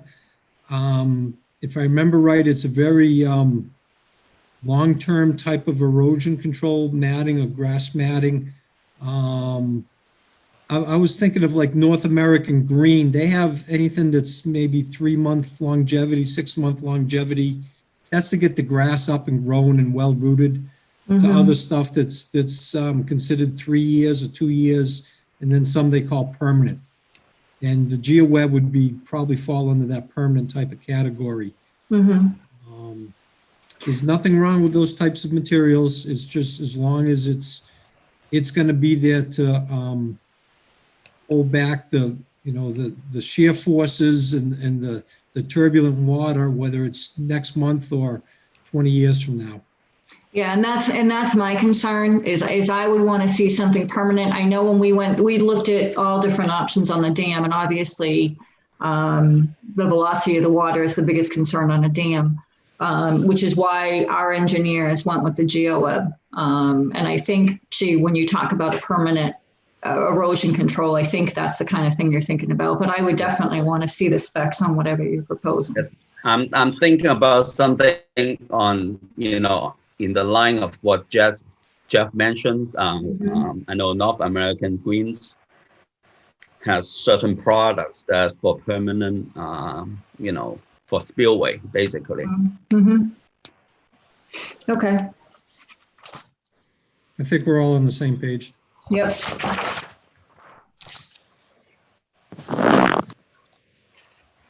What are the board's thoughts on the monitoring well and you talked about the valve for the emergency spillway. I guess my question is, are you guys amenable to putting in that? We can add those in. We can definitely add the monitoring well and the under drain in. Well, I guess that's a question for the board is I know we have waived the monitoring well requirement in the past, and I guess I'm asking the board how they feel about that requirement. If I may, I don't know if this is a good idea or not. I wanted to throw my personal opinion in about the monitoring wells in the basins, if you want to hear. Please do. I I understand where DEP's coming from, and I think it's nice to try to monitor what the true groundwater level is under a basin. But unfortunately, I'm coming from, years ago, I did some hazardous waste work, and we were always drilling things. And the concern I have is that you drill down 20 feet, you build a monitoring well, and now you've opened up a borehole that you've put a monitoring well screen in the middle, you've put gravel packing around the outside and try to seal it up near the top of the well you try to seal around the well with clay and so forth. But that can become a conduit for vertical water flow that didn't exist before the well was drilled. Even if you could make a good seal around the annular space between the well screen and the edge of the borehole, then you got to make sure that the cap is adequately sealed and doesn't allow water to pass for when the infiltration basin fills up. Can water get down into the well screen because the cap was broken or something like that. So those are my concerns about whether a monitoring well does more harm than good. And I'll just leave it at that. Everyone's going to have an opinion. I've never had any data to test to see how much vertical movement you get afterwards, but nevertheless, that's my concern with monitoring wells in the basin, in the middle of the impounded water. And I would agree with those concerns. I think it's a conduit to contamination. Personally, I understand the thought process that they want to make sure that there isn't any contamination, but to me, installing a well at a minimum of 20 feet below the floor or to the limiting layer raises huge concerns for me. I don't know what the rest of the board members think. No, I clearly remember the last instance we were discussing this, and it's come up a few times since in my circle, and DEP doesn't enforce it. It's not something that's commonly done. Mm-hmm. To be honest with you, I have never put a monitoring well in any of my infiltration basin, Right. Out of any of my projects. I think you're the third engineer to say that to us. Yeah. So I think that, I would be more than willing to waive that requirement. I would like to see the valve for drainage of the basin for maintenance. Okay. But I am not in favor of installing the well. I would be inclined to agree with Mr. Allison and with Mrs. Bertram for all of the reasons mentioned about infiltration of contaminants.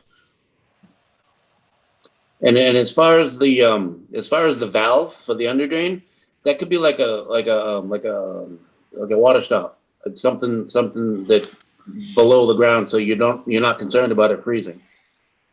I've seen them installed in manholes. I've seen them installed just as like a gate valve. So I guess that's about as good a direction as I can provide. Mm-hmm.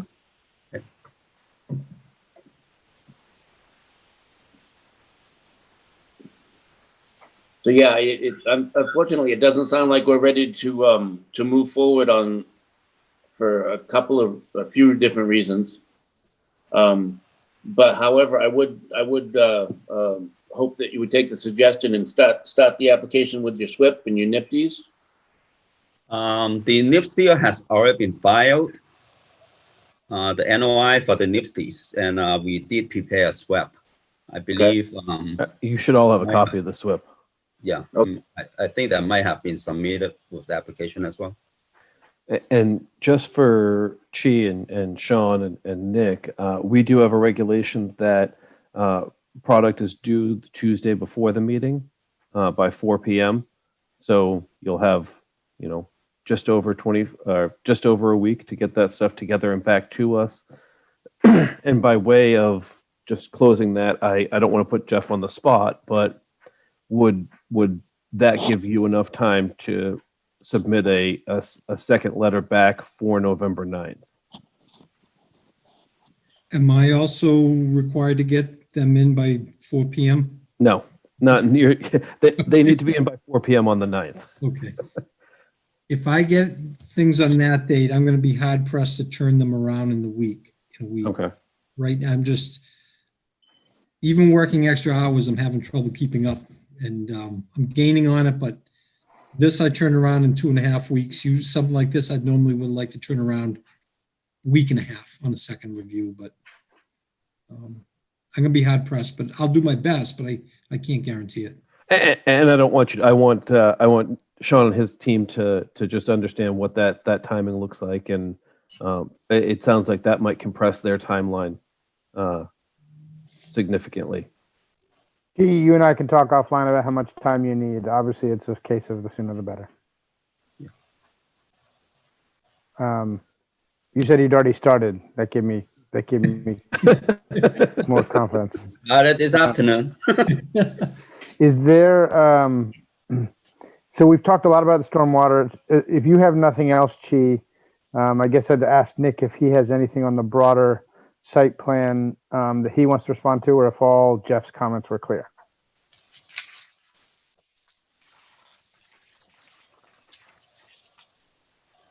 Had to find my mouse pointer on my screen to unmute. I don't have any. The site plan comments, I don't have any questions really about anything. Jeff's comment letter is very easy to follow. I wish they were all this easy to follow. I don't really have any questions. I think everything we need to address, if we haven't addressed, which we addressed the majority of the comments, I think the last few that we need to address outside the stormwater, I don't think are a problem. I don't think we'll have a problem addressing them. If there is any question, I'll reach out to Jeff. He's been more than willing to discuss anything. So yeah, I really don't have any other comments or questions. I'll ask one that will just give me the chance to pretend I'm an engineer for a minute. Does the drainage off the stormwater off the building in the glass? I know that there was a measurement of how much there was I forget what the number was. It needed to be a 0.9 and not a 0.5.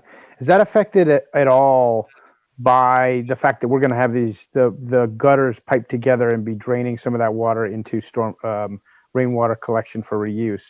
Or can you not really count on that because you've got, that could get filled up?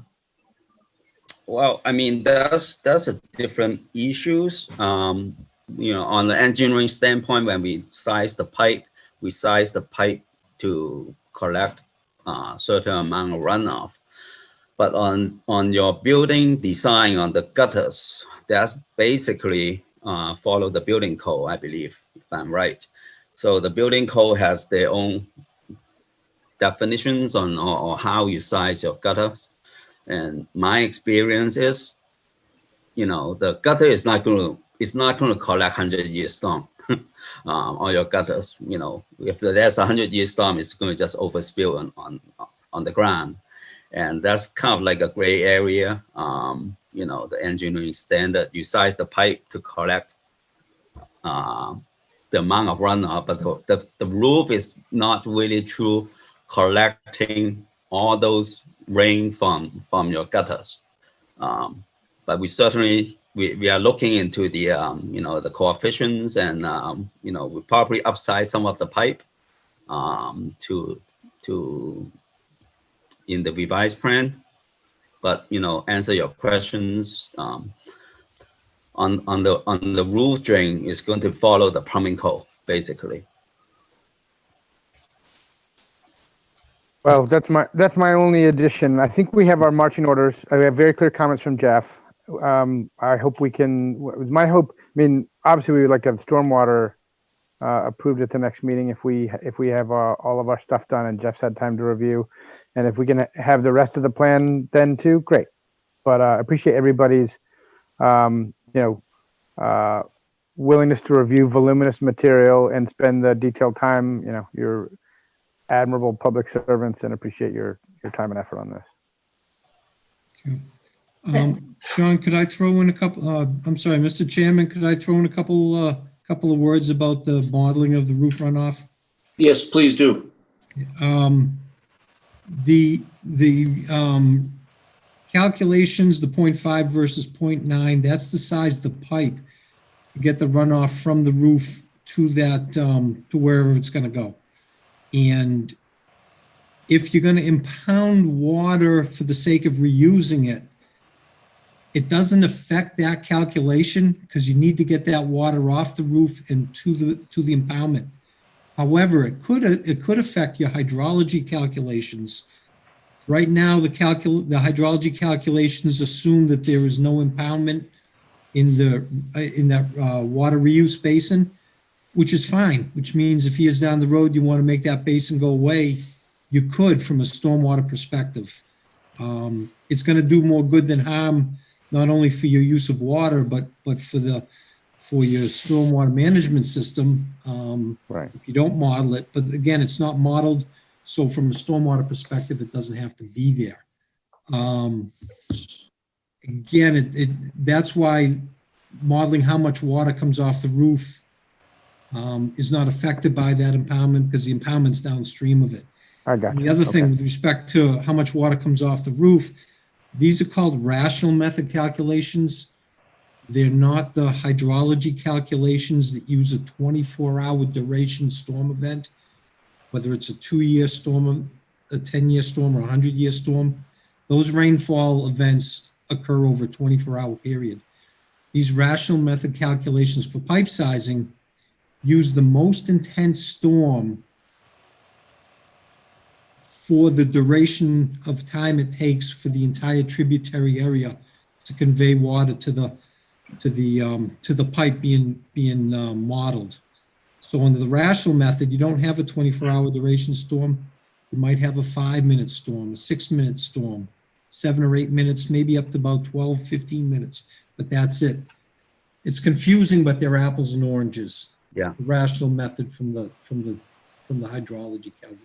And I agree. And again, on the HydroCAD calculations, use the TR55, and that's 0.98 on the impervious surface, which is a little different from the pipe calculations. Mr. Chairman? Thanks for that. Yes, I just have a question about the sewer use regulations. There are a number of issues that in condition number 20, in number 28 that are identified that are outstanding with sewer.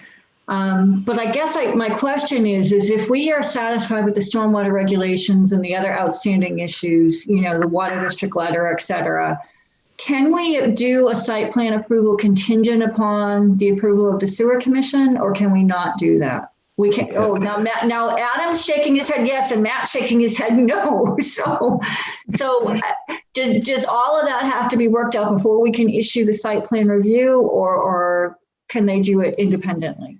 go ahead, Adam. I would say, ideally, everything would be sorted out because the sewer plans show on the site plan.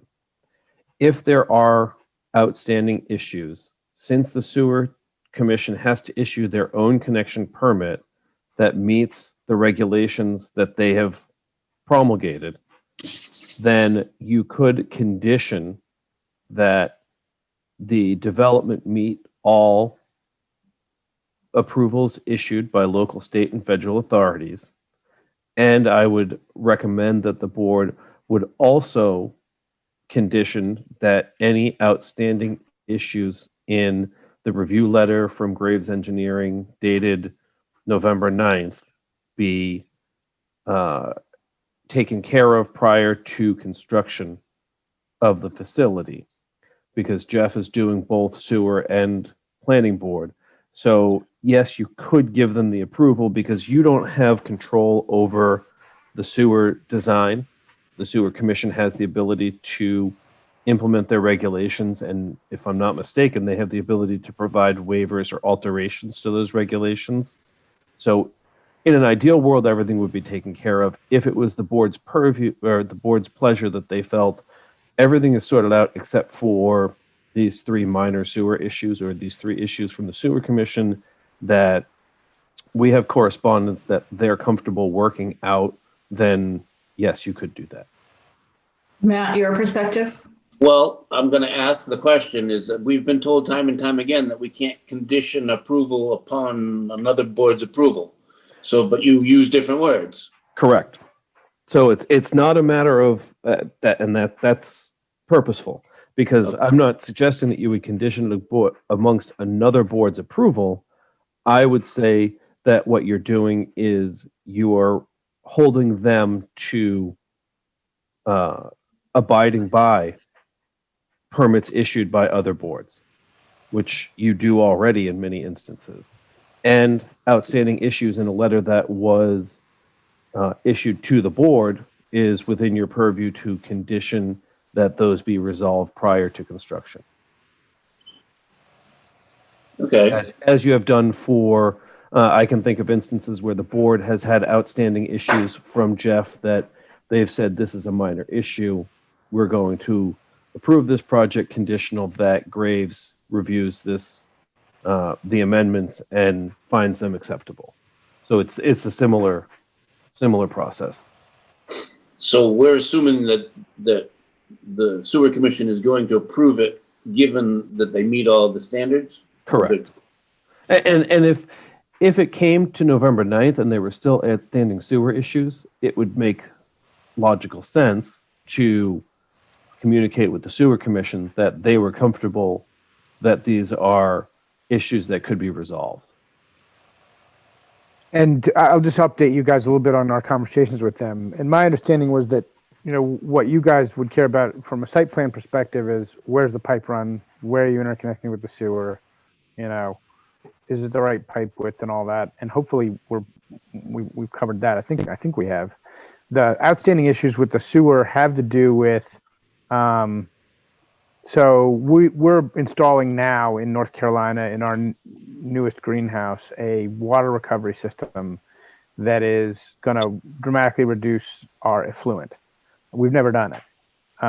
It's a great system. We're excited about doing it. It makes us more, you know, environmentally sustainable, et cetera. But that will have a backwash from the filters, and we don't know what the content of that is. And the sewer department wants to know what it will be. And we can't tell them until we've run the system and we can take a sample. So our main sort of barrier to getting everything finally worked out and that we had Fitchburg on the phone with Jack and everybody talking about this issue. And they basically said they would even give us sort of a conditional go ahead and work with us to get our flows where they need to be. So while we're waiting for some of these results from tests. So they've been extremely cooperative in working with us, but they're just waiting for some final results out of another project we're building. Okay. So I think if we condition on compliance with state and local regulations, I think we might be okay. I don't know how comfortable you are with that, Mr. Chair. As long as Adam says it's okay, yeah. Okay. I still not completely understanding his reasoning, but Because you're not conditioning your approval on their approval. You're conditioning your approval on their compliance with an issued permit. Okay. So they're issued a sewer connection permit, and in order to comply with that, they have to meet the flow and design regulations. So you're not saying, okay, you can have this approval if you go to the zoning board and they say you can have this other special permit. So I don't see how that's any different than conditioning some environmental aspect upon meeting the criteria of the conservation permit. Well, because you can do that, but you can't say, in order for this approval to be valid, you have to get an order of conditions. You have to comply with the order of conditions you've been issued. I would love to follow up offline with you on this so that I can get better clarity. I'm confused as well because if we say compliance with state and local regulations, then that would cover the Conservation Commission. But now you're saying it's issuance of a permit. They won't have a permit from the Sewer Commission. So I guess I'm confused now as well. But they're getting a permit, and it's a permit that you don't have control over. But they'd be getting a permit from the Conservation Commission. Correct. that we also don't have control over. Correct, and so that's what, in all of your decisions, not all of your decisions, in many of your decisions, you have a condition that the applicant comply with all permits issued by local, state, and federal authorities. And that covers it.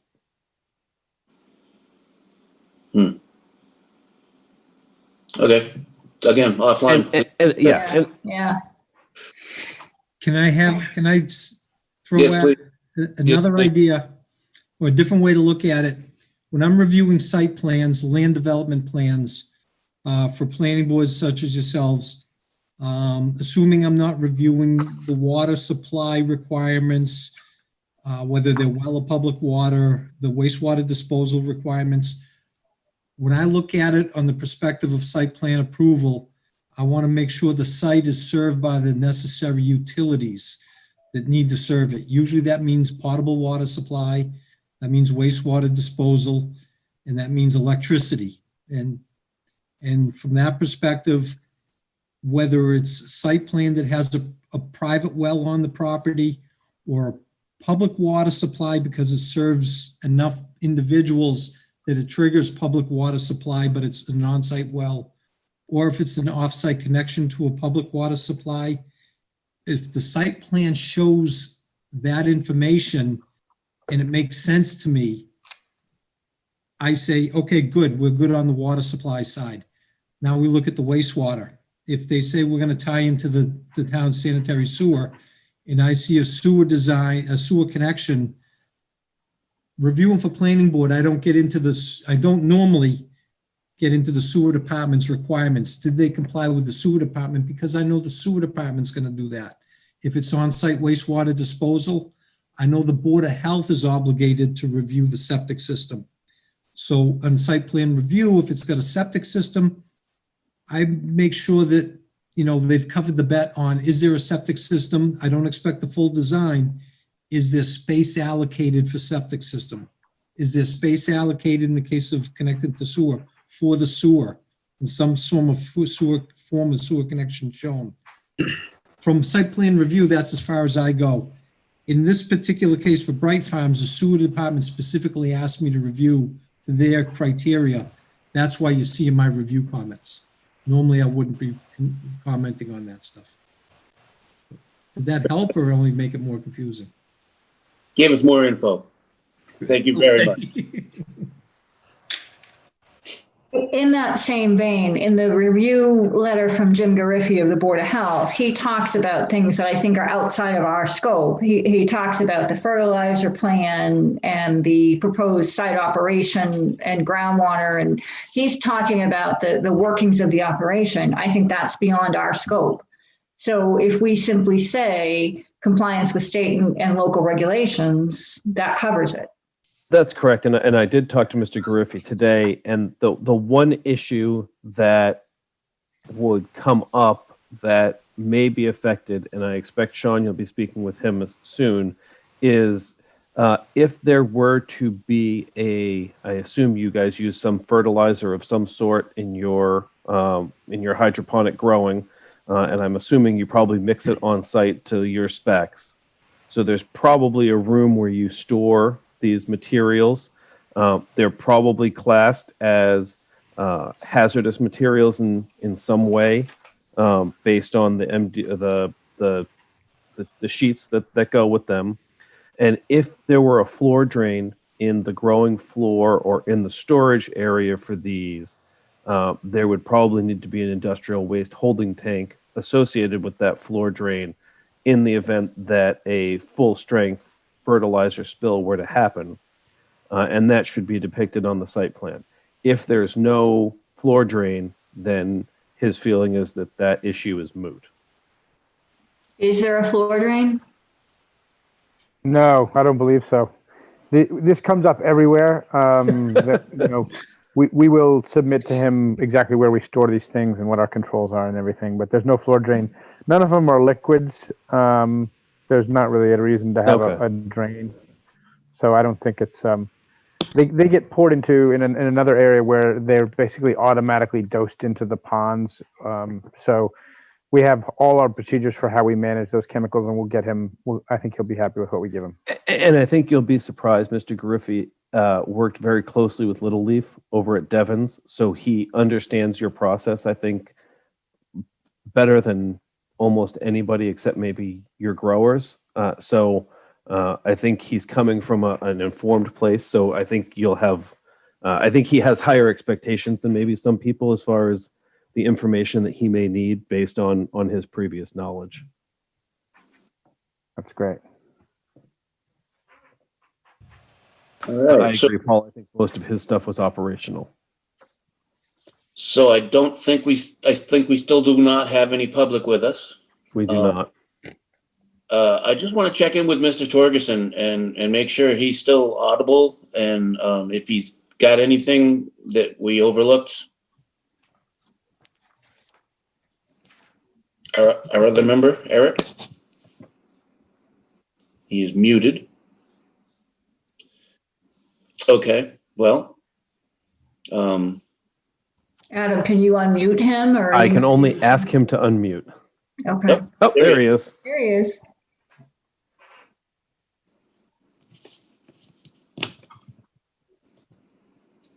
I don't hear anything. You still there, Eric? I am here. Sorry, I was in the process of putting my kids to bed. Oh, no worries. I just wanted to make sure that you, So I have,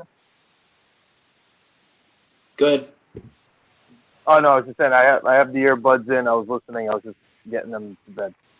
Okay, no problem. I just didn't want you to be ignored. You've been very Oh quiet. no, it's okay. If I have any questions, trust me, I'll be very vocal. Excellent. Thank you. No problem. So I think we've gone over most everything we need to give the direction that they need to come back and hopefully wrap up in the next meeting. I think is the hope. I hope so. Yes. Let me just ask one technical question. We've got an order of conditions coming out on the wetlands. Is that sufficient to move that, or do we, and with the NIPD's file and everything, or do we need to wait for site plan approval to move the wetlands? I would, You mean I to would- do your replication? The replication. yeah, I think he'd be fine, right? I would believe so. I would think so. I don't have a problem with that. Okay, great. That's it. I wanted to confirm that. That's good. And then, so we'll look forward to the 9th and hopefully check all the boxes. Thanks, everybody, for the thoroughness and thoughtfulness that you We always. need a motion and a vote, Matt. Motion to continue the hearing for Bright Farms to November 9th At 6:30. at 6:30. Thank you. Is there a second? I'll second. Thank you, Excellent. Matthew. Certainly. We have to do this roll call. All in favor? Mr. Torgerson? Aye. Mr. Brenner? Aye. Mrs. Bertram? Aye. And an aye for myself. Thank you, everyone. Very productive meeting. Thank you all. Sean, we have the A&R too. Oh, So, right. so don't leave. Good Okay, night, so- everybody. Thank you. Thank you. Thank you. Thanks, great- Jeff. Okay, so we will back up to the thing we passed over to expedite Mr. Walsh's time with us. We have the A&R for 361 Mass Ave, Bright Farms. I'll actually share it this time. Excellent.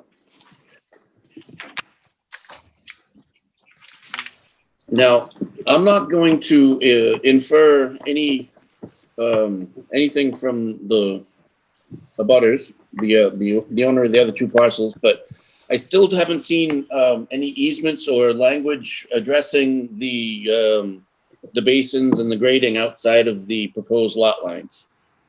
I'm not sure we need to see that on an A&R. You probably don't, because it's only affected by the site plan. And I think that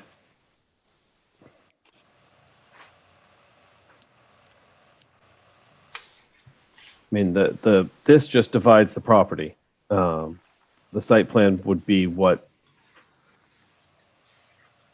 Yeah, I mean, you're really close here, so Oh, sure. If you wanted that, that's something you could certainly request for the 9th. No, and again, I mean, we're basically looking at lot area and frontage. Yeah. And I just wanted to bring that up for the benefit of the applicant. Mr. Chairman, a question though. Would we need that for the approval on the 9th? Not for stormwater. No, we were looking to wrap up if we were looking to wrap up the site plan approval. I would think probably, I'm not quite sure about that, honestly. Adam? Do you need it? No, because, well, it's up to the board. Currently, the owner of the abutting properties owns the existing property. So him granting an easement would not be problematic. And if it would provide the board clarity, it may be something that you'd like me to request from the applicant offline, which I can do. And it certainly is not a heavy lift. It is only the basin at the front of the property adjacent to lot 1. Mhm.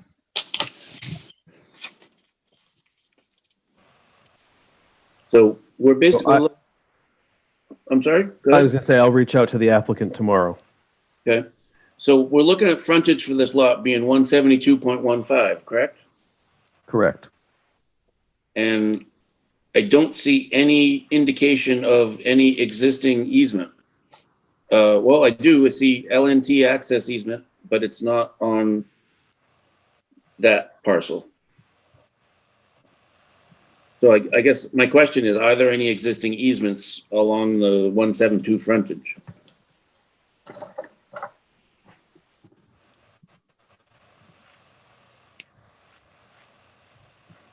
It does not appear so.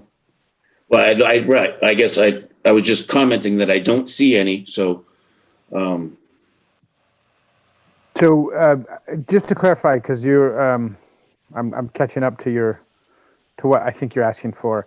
Your point is that the used car lot doesn't own that road, and when the lot line gets moved over, whoever uses it needs, if it's not the used car lot, they need to have an easement. well, I mean, are you talking Cart Road? The yes. dash line? Yes. Yeah, that's not. I don't think that's a concern of ours. Okay. It's not listed as a right of way. It's not a public way.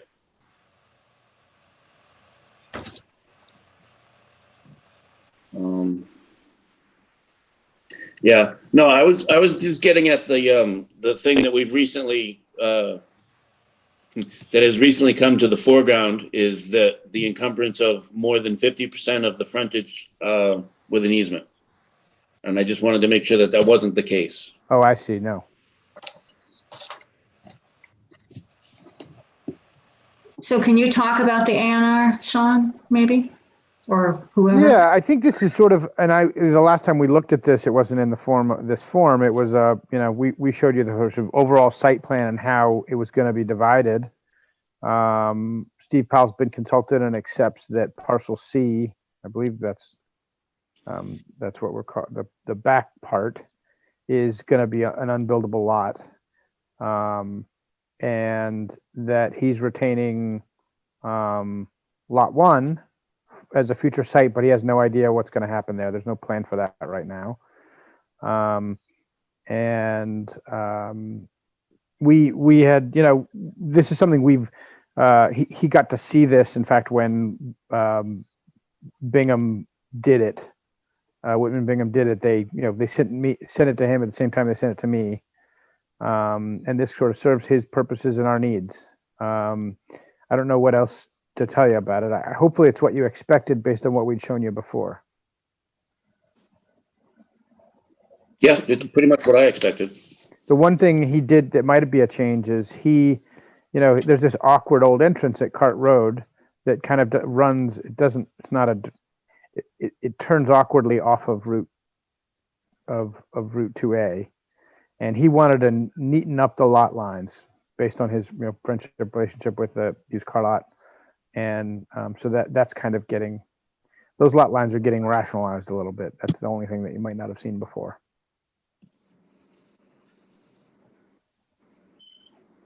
Okay, anybody? Further comments, questions?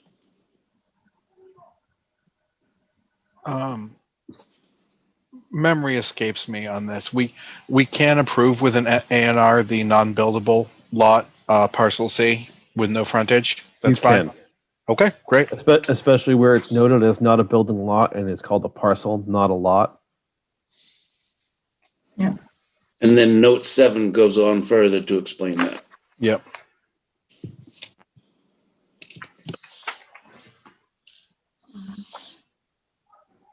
I have no other questions. I don't either. I don't either. So unless anybody's got anything else, then I would entertain a motion. I would make a motion to approve the A&R plan as submitted for 361 Massachusetts Avenue. I would second. Excellent. Any further discussion? So we're going to have the roll call. All in favor? Mr. Brenner? Aye. Mr. Torgerson? Aye. Mrs. Bertram? Aye. That was an aye?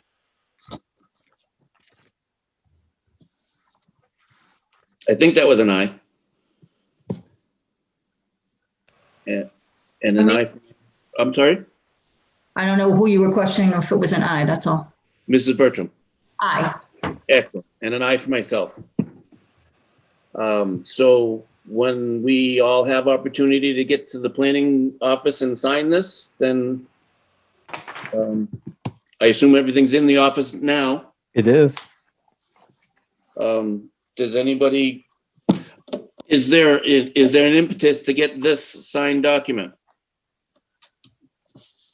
I don't think anything's burning down on our end. Okay. And we appreciate that. The current circumstances, everybody's going from home, so we oftentimes just kind of filter in at I our get leisure. it. No, the problem with not going to the office is now nobody ever wants to go to an office. I don't want to go to an office. No. Working from home is not fun, but it's better than the alternative. Yes. Okay, so that cleans that up. And it looks like we are all done with you folks for tonight. Thank you very much for your pleasant cooperation. Thank you all. Thank you. Be well. Good night. Good night. Thanks, Chi, Nick. Thank you. Okay, so, well, we still have rules and regulations governing the subdivision of land. We have to open that public hearing, correct? That you do. All right, so Town of Lunenburg public hearing. The Lunenburg Planning Board will hold a public hearing on October 26, 2020, 6:35 via Zoom conference to make alteration to the code of the Town of Lunenburg, Mass, Chapter 325 subdivision regulations, right? That's the right one? Yep. That is correct. Article 3, procedure for submission of and approval of plans, section 325-3.2, plan believed not to require approval, and a portion of section 325, Schedule O, forms. Materials are available for viewing at the planning office, 960 Mass Ave, Lunenburg, Mass. In accordance with the governor's order suspending certain provisions of the open meeting law, GLC 30A, section 20, all public meetings are being conducted remotely. Do I need to continue this? You do not. Thank you very much. All right, so I do declare we have opened this public hearing. And there is no one but Pat. So this is the document that we discussed at the last meeting as a preliminary draft. It has been made into its final form. It has been duly noticed and advertised to the land court and other appropriate bodies. So here in front of you, you have the red line draft of what the changes to the A&R plan would be to clarify the depiction of items on the plan. to remove the requirement for the abutters list, to more specifically denote utility features and driveway access to existing lots, specifically septics and wells, as well as driveways, in order to facilitate a more informed applicant and to provide the board with adequate information to endorse said approval not required plans. Additionally, we've altered the forms slightly to provide more information to the Board of Health with which to, again, provide input back to the board, as well as to update the procedures to more closely meet the amended regulations. If you would like, we can go through line by line, but that may be excessive at this point. I am not interested in that unless someone else is. Mm-mm. No, We've all had- we've I all think had- Eric is.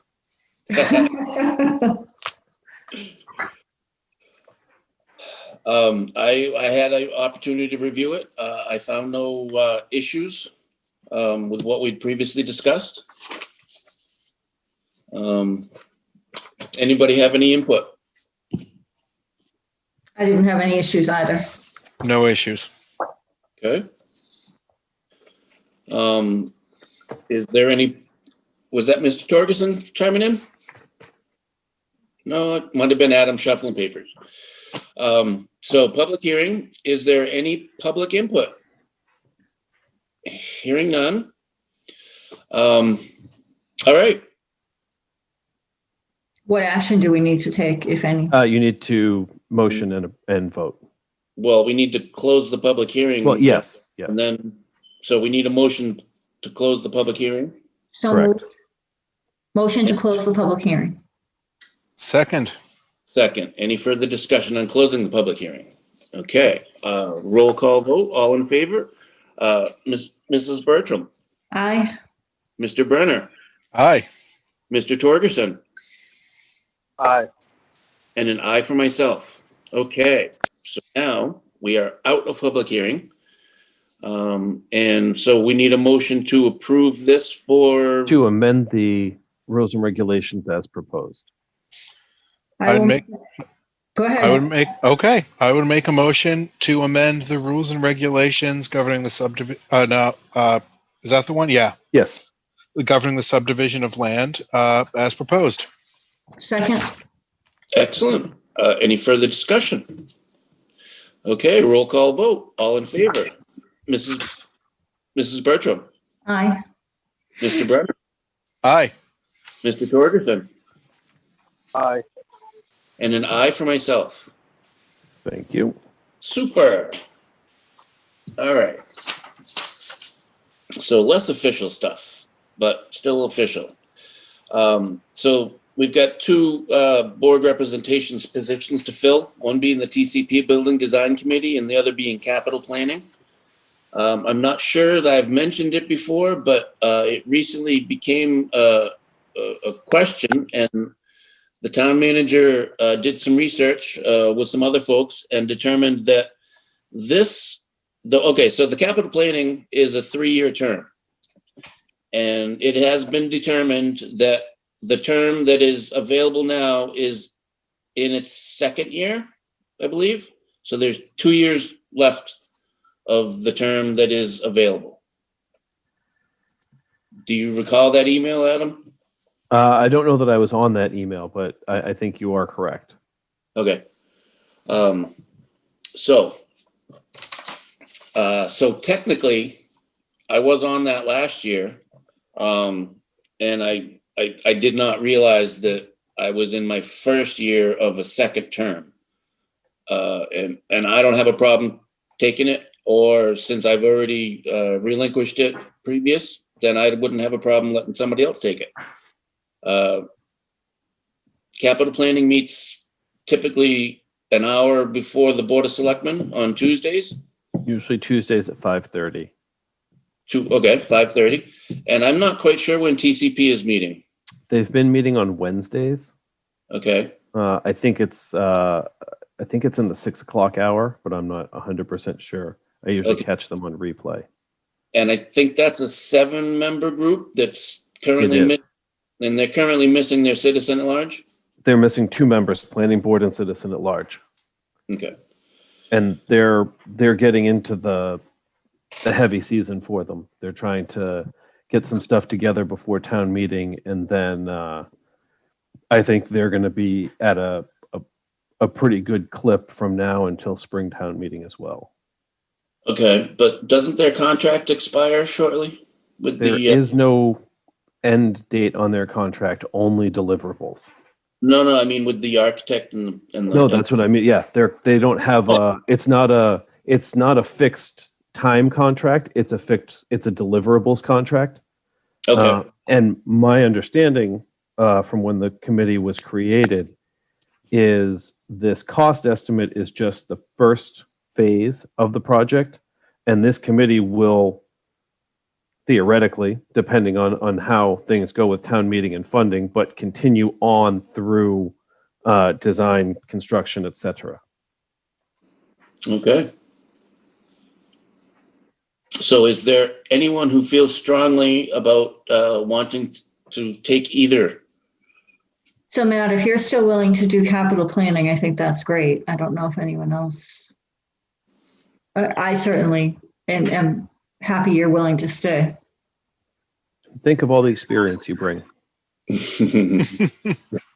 This would be my 5th year, I think. Maybe my 4th, I'm not sure. Yeah, no, honestly, I could take both. It doesn't make much difference to me. It's, I follow along pretty closely with, I haven't really followed the capital planning yet this year, but I don't believe they've actually gotten any formal requests. I think it's just been kind of generalized information. Yeah, I think it's been process issues so far. So, yeah, so there it is. Tanner obviously doesn't want to be on the TCP building committee. And I don't recall ever having any conversations with him about capital planning either, but that I think needs to get filled tonight, I would say. So when you say they're going to be meeting in earnest, I mean, are they meeting every week? Are they meeting once a month? I think they've been meeting 2 to 3 times a month. Okay. That's typically how they go, and oftentimes it's kind of dependent on when the department heads are ready. It's kind of cattle call. Whoever's ready first goes first, as far as I I can. think, No, Are you for talking- TCP, I'm talking about Yeah. TCP. I'm sorry. and I think honestly, there's probably a little feast and famine happening. I think they were pretty steady at a slow pace, and then things started happening. They got a town meeting deadline, and they have kind of broke into a sprint. It may tail off through the holiday season, but I would expect as you roll into January, it's gonna pick up even more. So my understanding is that they're not going to be going forward with a plan for this town meeting. They're just going to give a summary. Is that still the plan?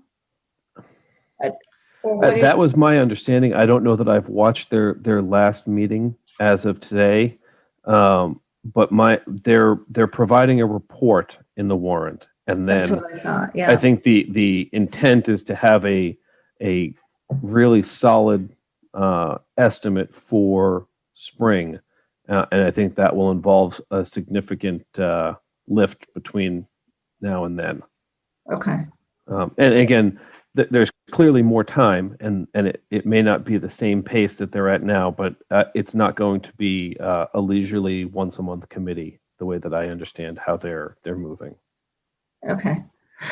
I don't know how anyone else feels. I know Matt said he's willing to take both. I'm certainly willing to, I am interested in the TCP building committee, but I have a commitment the second Wednesday of each month. So if that's when they meet, then I wouldn't be able to do it. But typically other Wednesdays I'm available. So, but I also don't have a problem if someone else is absolutely really wants to take it. So. That is something I would be interested in theory, but in practice, that doesn't kind of jive with my family's weekly schedule right now. So if either of you are willing to take, like, are at all enthusiastic about it, I think that's great. Yeah, I pretty much I follow pretty religiously. Oh, so you've been following it? Pretty well. Okay, Yeah. well, go ahead, then run with it. I'm absolutely fine with that. Okay, well, I don't want to hog all our committee reports. When does capital planning meet? Usually 2 Tuesdays a month. Sometimes 3 depending, but it's Tuesday for Board of Selectmen. I think Adam said 5:30 typically.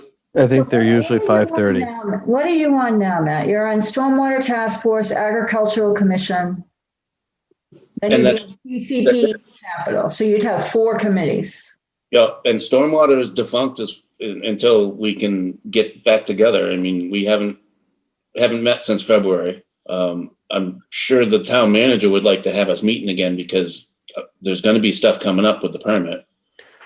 Well, And I'm I'm looking and it interested in actually, I'm sorry, go ahead, Matthew. I'm sorry, I was gonna say, I'm looking, it actually looks like TCP has been meeting on Tuesdays and Thursdays, and it looks like it's every other week.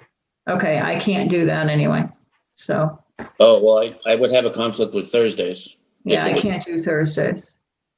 And I don't know if that's only, I looked quickly back at the YouTube videos, and that's the past 3 meetings have been 1 Thursday and 2 Tuesdays.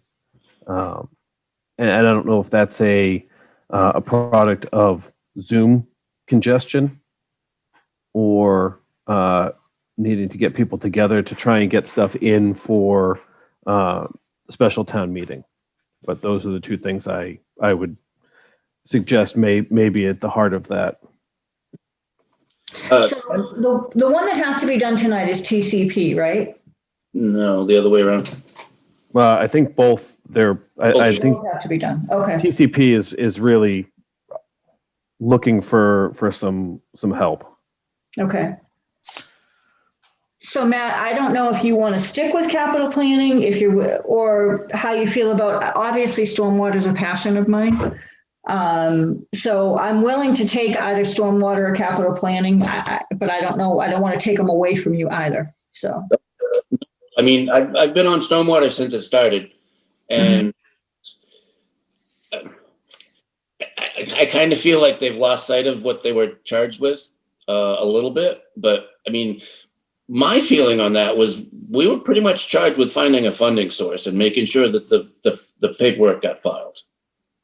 And So my feeling is, we talked about a stormwater utility. We talked about inventory of equipment. I mean, I'd like to see the stormwater task force do a lot more. I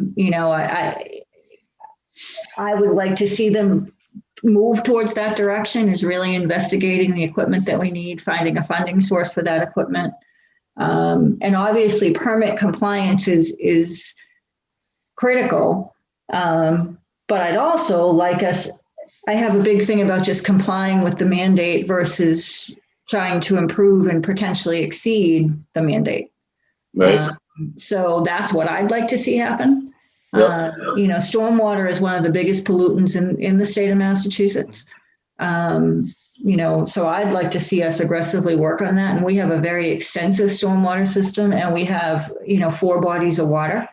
So it's definitely a passion of mine. But I know you've been on it for a long time. So I'm happy to take either. I'm happy to take capital planning or stormwater. Okay. Yeah, well, again, it's down to 3 people. It started at 7. And we've got a new DPW director coming online, and maybe he's more interested in attending meetings. So I don't know, maybe you could get some interest, because further down our agenda is reassessing the membership of the Economic Development Committee. So Yeah. I'm wondering if the Stormwater Task Force might be reassessed as well by, I believe, the Select Board. That was what, 5 years ago? Yeah. So we went from 7 to 5 to 3. So maybe anyways, the issue at hand is TCP Building Committee and Capital Planning. Mhm. And if you think you're going to be able to make all the meetings for the capital planning, I'd be happy to let you take that. And if not, then I can take it. It's not a big deal. So capital planning meets when? Tuesdays in the early evening, How early in the evening? Do like you know? 5:30. Okay. Do they typically, go ahead, Matt. They started at 5 and 5:30, depending on schedules. Okay. Do they typically go late? Because one Tuesday a month, the last Tuesday of the month, I have another meeting. They have to be done by 7 because Tom Alonso chairs it. Yep. Okay. So I can take capital planning. Okay. Okay. And I can take the TCP, Okay. So I would, do we need a motion, Matt? Yes, you do. but I don't want to leave the other two members out. I cannot do the capital planning because it's Tuesdays and I also run a Cub Scout den. And Wednesdays are hard for TCP because my other kid is in another Cub Scout den. Okay. Oh, and then with Eric, we have the similar situation as with Tanner. So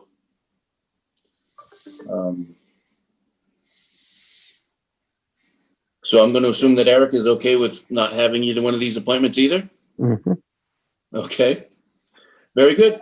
I don't think that was Eric's. That wasn't me. That was me. I Yeah. know Eric had written an email to the town manager stepping down from capital planning due to work conflict. Yes. Oh, Yes, he's on. I'm unfortunately not to attend the meeting. So I would make a motion to appoint Matthew Allison to the TCP Building Design Committee. Okay. Is there a second? Oh, second. Sorry about that. Okay. It's going to be roll call vote. All in favor? Mrs. Bertram, Aye. Mr. Brenner, Aye.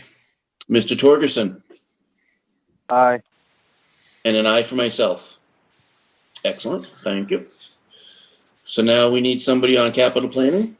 And I would make an motion to appoint Mrs. Bertram to the Capital Planning Committee. Yep. That you're amenable to that? Yep. Okay. Is there a second, Mr. Torgerson? I'll second it. Excellent. All in favor, roll call. Mrs. Bertram, Aye. Mr. Brenner, Aye. Mr. Torgerson, Aye. and an aye for myself. Super. We have filled our obligations. So that's that one. So special town meeting, stormwater bylaw warrant article. Okay, so at the last meeting, Tanner brought up that he had spoken with Judy Schmidt from DEP, and she was advising that we not approve the stormwater bylaw. I've spent more time over the past 2 weeks going to meetings about DEP's update of stormwater regulations than I think I could probably calculate. And DEP is, well, let's rewind. I emailed Judy Schmidt and I spoke to a colleague of hers at DEP, and they're absolutely telling people, please wait till spring so that you don't have conflict. I then attended the Central Mass Stormwater Coalition training on stormwater bylaw update, and their advice is, if you have it ready, get it approved. So I then went to the meeting of the DEP working group on the stormwater handbook, and they are projecting that it will be spring before the handbook is ready to go to public comment. And that's a 30-day period, which with then they will address public comment and potentially change. So I went back and I reread through the bylaw just because I don't know why I didn't do this to start with, but I wanted to get all that other information. And there's nothing in our bylaw that would preclude us from requiring compliance with the handbook. And furthermore, it actually already does. Under section E1, the application, nope, not the application. Yeah, it is that there under the application. The plan shall be designed to meet the stormwater management standards as set forth in subsection F2 below, and the current edition of the Massachusetts Department of Environmental Protection guidelines and policies. So that already future-proofs it to any changes that they make, because as they adopt new regulations and changes, we're requiring them to meet the current edition. So my recommendation is that the board, as long as you're comfortable with the other portion of this we'll talk about in a minute, move forward with this at the special town meeting to move it along and get it off the board's plate. Because I don't think if they're projecting putting the handbook out in the spring for comment, we're going to have as much then as we do now about what's in the handbook. And we already referenced the most recent edition. And so when and if they adopt a new edition, we'll already have a requirement that folks meet it in addition to our standards outlined in the bylaw. But we have that now, correct? Correct. So my issue, and I think Tanner would echo this is a pretty significant bylaw. Mm-hmm.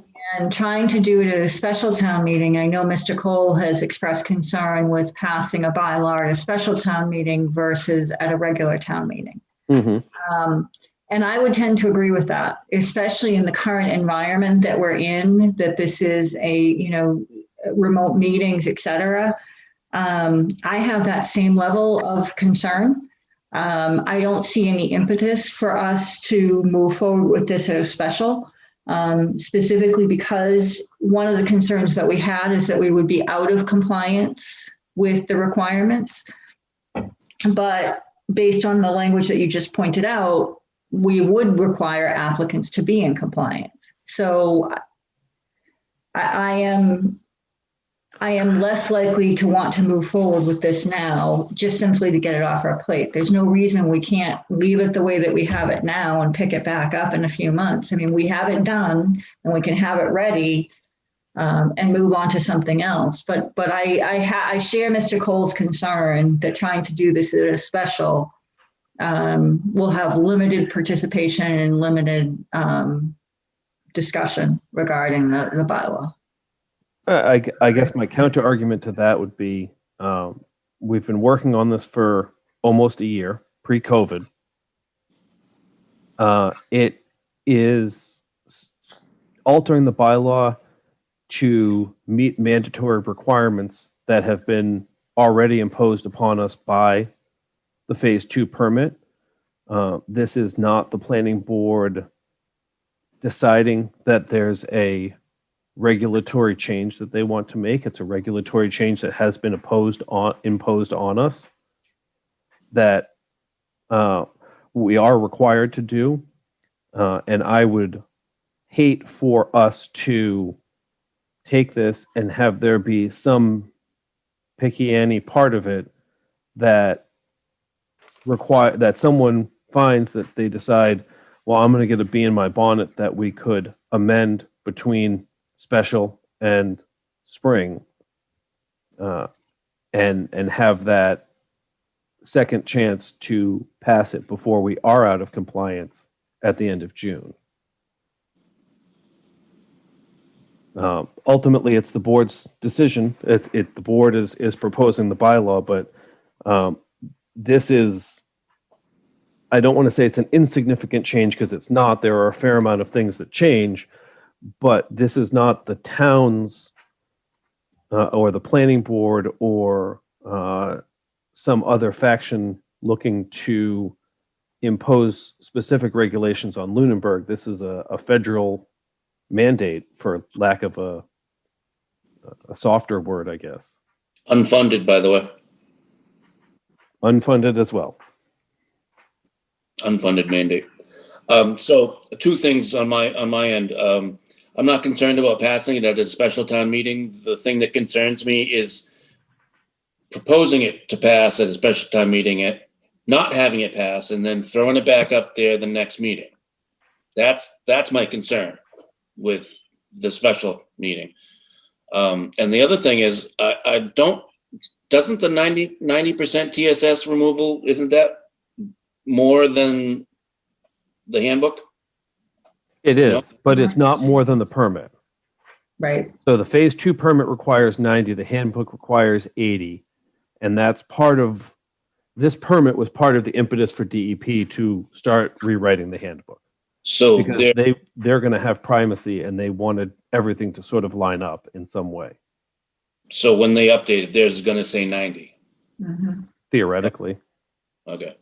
So that was the only thing that I could remember that was any different, that was above and beyond the handbook. The MEP on redevelopment is going away for specific standards. Okay. So, I mean, as we've discussed before, if we can get it done now, then it's one less thing we have to be worried about for the annual, which means we could get something else done for the annual. I mean, we can still get something else done for the annual. This is functionally done with the exception of the potential alterations to the enforcement that we spoke about the last time. Okay. So, Mr. Allison, I would a mixture of both kind of push back and seek kind of a clarification on your thoughts. And this comes from the lack of experience on this board and putting things forward to town meeting. No worries. Is there, I guess I don't see the harm in saying this is what we're putting forward. If people then, if someone were to have it take issue with it, is there a reason we cannot then at the Springtown meeting, rather than saying, oh, we're putting the same thing forward again, because presumably we wouldn't be, say, look, we have, we've taken the public feedback that was given and we've made these changes. So now we're putting forward something that should be more universally approved. Now, I know in practice, naysayers will often naysay regardless, but is that something that makes it less, look, we're just going to keep saying the same thing over and over until people approve, if we actually call out these are the changes we made? I'm not sure. I think I'm kind of gun shy. We got kind of an open source still left over from earth removal. Yeah, I don't blame you. So if we want to get it done, we should probably get it done right the first time. Okay. And there's no guarantees to that, you know. We did everything with the best intentions both times last time. So the unfunded mandate might go a little bit further towards the town accepting it. And I, for one, am not shy about saying that. I know some people don't like the dissension that it implies, but it is. It's trickle down enforcement, and we're not getting paid to do it. The town's not getting paid to do it. The town's not really getting helped very much to do it. Well, we need to do it. So, I mean, I don't really feel strongly one way or another. I feel fairly confident that if we wait till the annual, that we, in between now and then, the word of mouth, that we can get plenty of people behind us in it and not have a problem. And that's fine. If you feel strongly that the annual is the way to go, I can accept that. I will remind the board that we are always the end of the annual. Exactly. And people are tired and they're sick of hearing about anything. And to get up and talk stormwater at them can be trying. And I guess that's true for any town meeting because they always put us at the end, no matter how much I ask to be first. So Mr. Brenner's comments actually made me think, well, maybe we do go this time and see if there are issues, and if there are, then we can address them and potentially correct them for the spring. Okay. So I'll give them a little more info. As I watched the last select board meeting, and they opted not. They were of the understanding that we hadn't finalized our intention of bringing it forth for the fall. So they did not make a recommendation, which makes sense because we hadn't even completely supported it yet. But again, I don't feel strongly one way or another. What are your thoughts, Matt? I mean, do we think we're setting, I guess this is where I don't have the lay of the land as well. If we think, I mean, this is good bylaw. A lot of work has gone into it, and I was only here for a small fraction of it, and I saw a lot of work go into it. So if we think, because this is good bylaw, if we think we can reasonably get it passed, then to me it makes sense to put it forward. Or if we think that we may, like, that people may have some pushback, but as pushback we could reasonably address, and then really hone in on that narrative of, you had pushback, we fixed it. Great. I also have no problem with stressing the unfunded mandate, because that's what it is. If we think that's not going to work, and that may also be the case, since it won't go in where that little select board recommends or something, then maybe it does make sense to wait. So I guess that's kind of where I am, is I don't want to go push forward if we think if we just looking at saying it probably won't succeed. But if we think we can get it to succeed, I see good reason to make the move. Eric, your thoughts?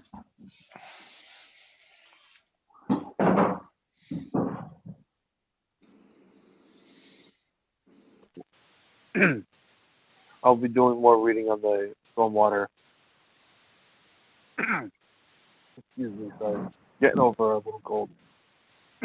But I'll be reading more up on the stormwater, and I'll have more to say soon. Okay.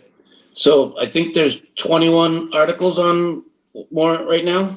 Yes, we're number 21. And who knows how many they're going to try to shove into the consent? Probably 20. Well, consent they pass all at once, though. Yeah, Exactly. I think that with the special there'll be less consent. Well, they did a whole bunch of them at the annual. That was the beginning of the COVID, though, too. So And also the annual, there's a lot of repetitious articles that you do every year that are required True. as part of budgeting and whatnot. And generally the special, those articles tend to be more specific to prior year bills and adjustments. And I think there'll be a fair amount of discussion about some of those items. sure. Does this decision have to be made tonight, Adam? No.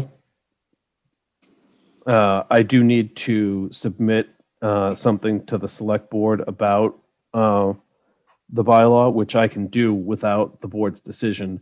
If the board came down firmly, they didn't want to do it, that memo becomes a lot shorter, but it's not I mean, ultimately, you can make this decision on November 17th if you really want to. It's already on the warrant. The warrant's already being printed. So, I think I don't have a opposition either way. I can see the merit of going forward and informing people about the bylaw and trying to get buy-in, get people to understand it is an unfunded mandate. This is to come into compliance. And then if there is pushback on specific sections, we have the ability, as Mr. Brenner said, to amend it and come back again in the fall, in the spring, when we have to get it passed. And I mean, the pitch on this is it's an unfunded mandate. The changes we're making are the changes that are required. You have not gone above and beyond making any changes, with the exception of my proposed changes to the enforcement which is in response to the comments that Tanner made last time about the way it was worded. So what I did was I went in and I removed the boards and commissions as enforcing agents, and I assigned it to job titles within the town: building commissioner, conservation administrator, land use director, DPW director as the enforcing agents. And I took the orders out of the individuals and I placed them back with the Stormwater Authority, which is the planning board. So the agents would report back to the planning board. Planning board would issue orders, which would then be enforced by said agents. So I think that handles and cleans up the issue that Tanner had brought forward. Again, was something that has been this way in this bylaw since 2007. So I don't think it ever really got any look at in the process, because enforcement is enforcement. And but I think this cleans it up. And I also looked to be a little bit more explicit about what those orders could potentially do. And this is, frankly, it's language from the model bylaw at the state. So it's what a lot of communities are using for enforcement. And I think it provides a little bit more, it's a little more inclusive of all the things you may wish to issue orders on. And just for a little history, Adam, I think you were the first one to actually have us do one of these. I think I may have been, because I Yeah. think I brought it up and everyone went, huh? Yeah, right. What? So, yeah, we can let it ride. I kind of am anxious to hear Tanner's input after reviewing this discussion that we've had, because I think there were some good comments. And by product of information, the enforcement changes will need to be a floor amendment. So if those are changes you want to make, the board should be prepared to discuss who and how you want to make that floor amendment. Okay. Sure. All right. So we want to pass this over? I'll put it on for the 9th. And you guys can make your final decision that evening. Super. Thank you. Thank you. So the Economic Development Committee reassess membership. If I'm not mistaken, I think from a couple of sources that there was a discussion on open space about a potential applicant. Paula? I'm sorry. Oh, that's okay. So I heard through the grapevine that there has been a person expressed interest at the open space for their nomination for the Economic Development. There was, and I reached the Lynn man who's on the open space committee had someone that might be interested, and I provided the charter to Lynn so she could pass it on to the person that might be interested, and then I never heard from the person that might be interested. So I'm not sure whether they really are interested. So, I finally got a name, so I can actually ask. are they interested? Because we had an open space committee meeting on the 13th, and unfortunately Lynn wasn't able to attend, so we didn't take it up because Lynn wasn't there and we weren't sure where the interested individuals stood. Okay.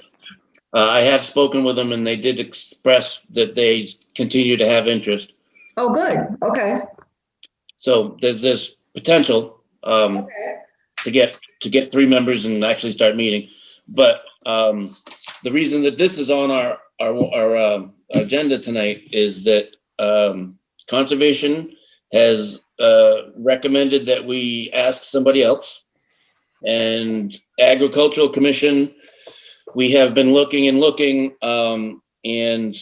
the people that we've found that are interested are not necessarily owners. There are some people, and there's question too, as far as, would one of Ray McMillan's kids be considered an owner of Cherry Hill? Probably not, but they're a resident of Lunenburg. Does it specifically say owner? the Agricultural Commission does. Okay. and there's somebody that manages a business but doesn't own it. that's interested. So there's a couple of things. Who am I forgetting? No, it's just AgCom and open space are the two. No, we've got another at-large position, don't we? Nope, we have the two at-large positions filled with JC and Kathy Clark. I wish I had the charge in front of me. It's Concom, open space, agriculture, Okay, there's the three. two at large, and then there's a planning board member, a BOS member, myself, and a business owner who is not required to be a Lunenburg resident. Oh, Because right. that business owner is an ex officio non-voting member. Okay, but the AgCom rep is what? Required to be an agricultural business owner and a resident. Agricultural business owner and So resident. you could Okay. do several things. You could remove the agricultural business owner. I think the intent was that the board felt at the time that agricultural businesses would be a big part of economic development, and they wanted input from that group so as to not impact them negatively and perhaps boost them up. And having someone who worked in that sector may have information that the rest of us food buyers wouldn't have. And so maybe you change it from business owner to someone involved in agricultural businesses and a resident, if that's something the board still wants, or you could change them all to at-large seats, or you could just remove, like I said, the business owner. And if Concom is unwilling to find someone, you could have 3 at-large members.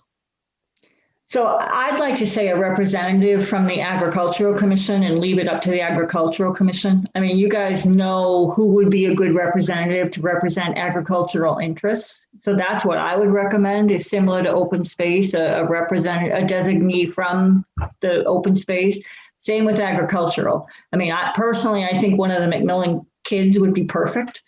I don't think they have to be the owner. They live their life farming. So my thought is leave it up to the Agricultural Commission, who they think would be the best representative. And I think if the Conservation Commission doesn't want to participate, which I think is really unfortunate, then I think we do the 3 at large. So do you want me to draft up a charge amendment and put it on for the next meeting? Yeah, what's the process there? Do we have to have a public hearing or just? No, it's your charge. You can, as long as it's posted and we post what it is, you can just vote to amend it. Okay. Now, kind of a sidebar question, is that the same process for the select board to revise the stormwater task force? I think that's how they've done it in the past. Okay. I mean, I think there was a 3 or 4 month period where Phyllis Luck was in front of them at least once a month talking about how and what to change on the makeup of that committee. Okay. To get it from the 7 to the 3. All right. Very good. So then just removing the business owner, just a representative from the Agricultural Commission, and change the concept to at large? Yep. And if you want, I can come up with a couple of different scenarios and you guys can pick one. Now, do we want to get creative with the at large? Something, I mean, business owner, I'm kind of at a loss, but I mean, do we just want to make it an at-large position? Ideally, it would be a business owner, but let's face it, no one's beating down the door to be on this committee. So, I mean, I think if we have an abundance of applicants, we can choose the individual that we think is best suited. But at this point, I'd just like to see it get off the ground. Right. And getting it off the ground may be the best advertisement for it. Right. And on a side note, the 2 at-large members that are already appointed are business owners. Our business owners, yeah. Great. So, okay. I think does that work for you, Adam? You got what you need? Yep, I got what I need. Excellent.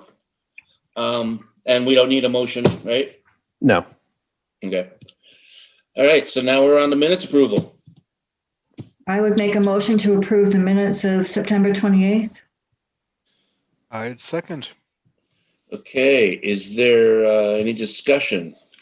I have some discussion. I think it was this one. Marjorie actually got what I put down correctly, but I misspoke. I was talking about the public market needing to go to town meeting. And I don't know how I messed that up, but it's very clearly written that it needs signatures of 5% of the population. So I'm gonna start getting a petition going, and I only need 600 signatures. So now, but again, she did record what I said properly, and I don't think we need to change it, but No. I wanted to clarify. Yeah, All right, and that will be in these minutes. There you go. There you go. Motion and second, discussion's been had. All in favor of approving the minutes of September 28th, 2020, roll call, Mrs. Bertram, Aye. Mr. Brenner, Aye. Mr. Torgerson, Aye. and an aye for myself. Thank you. I have the public hearing. Motion to approve the September 28th minutes for Bright Farms, 361 Mass Ave. I will second. Excellent. Any discussion? Okay, all in favor, roll call, Mrs. Bertram, Aye. Mr. Brenner, Aye. Mr. Torgerson, Aye. and an aye for myself. All right. So now we are on to committee reports. Stormwater Task Force, still not met since February. The Agricultural Commission, we met the 17th of last month. So I don't think we've had a meeting of the planning board since then. No, because it was after that. It was a very short meeting. We only had 3 members and 1 alternate. We kind of breezed through. And interestingly enough, there was an article on that very short meeting in the Ledger. We didn't really talk about much. It was the end of the market season. Our market managers weren't in attendance. So there really is not much to report. TCP Building Design Committee, I will have a report for us hopefully next meeting. Open space. Okay, we met on the 13th. We are meeting once a month at least. We're really working on a lot of different issues. One issue that we talked about, and it is being worked on with Town Council, is access to the Table Rock Conservation Area off of Old Stagecoach Road. Apparently some of the abutters had placed a no trespassing sign in the right of way. And the town, there's some discrepancy on whether the town owns half of the road or whether we own all of the road. But without a doubt, we have the right to pass and repass according to Town Council. We either own half or all. So Town Council is working on the issue. At this point, the abutter has removed the sign saying no trespassing. And we are the Conservation Commission is pursuing the possibility of a gate on Old Stagecoach Road just past the Hirsch driveway, and this is to stop ATV use. And the abutters are amenable to the installation of that gate. So that's one update.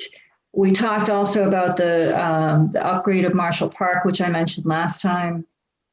And we went over the requirements of a park grant. And we may be pursuing an article at the town meeting in May for funding. We're working with the park department right now. The park department is obviously driving it. But a park grant is a reimbursement grant, and it would allow the community to be reimbursed up to 64%. But one of the big questions with that 64% is, and this is, Adam, I'm hoping you can help with this, is the amount of parking that's available at Marshall Park. There's a $100,000 cap on the grant unless the area is accessible via public transportation and or has parking for 100 cars. So the question is whether or not the parking at Marshall Park and the parking on Chestnut Street can accommodate 100 cars. So if you can provide us guidance on that, that would be great. I don't know that there is any parking on Chestnut Street. Well, people do. So that's the question is it legal parking and can we consider it parking? So we're working with the Parks Commission to work on that grant. 250 Howard Street, you guys will remember I talked about that at the last meeting, that the prospective buyer wants to gift a portion of that land to the town. The Open Space Committee had recommended we exercise our right of first refusal. So we're still working with them and Brandon went to the selectmen, and in a straw poll, all the selectmen supported that proposal. So there is an article on the town meeting for both acquisition and exercise of right of first refusal, depending on which one we're able to get done, hopefully the acquisition. As I mentioned at the last meeting, the Open Space Committee has recommended transfer of the care and custody of 970 New West Townsend Road and 111 Mulpus to the Conservation Commission, and placeholders have been placed on the warrant for that, and it was supported 4-1 by the selectmen.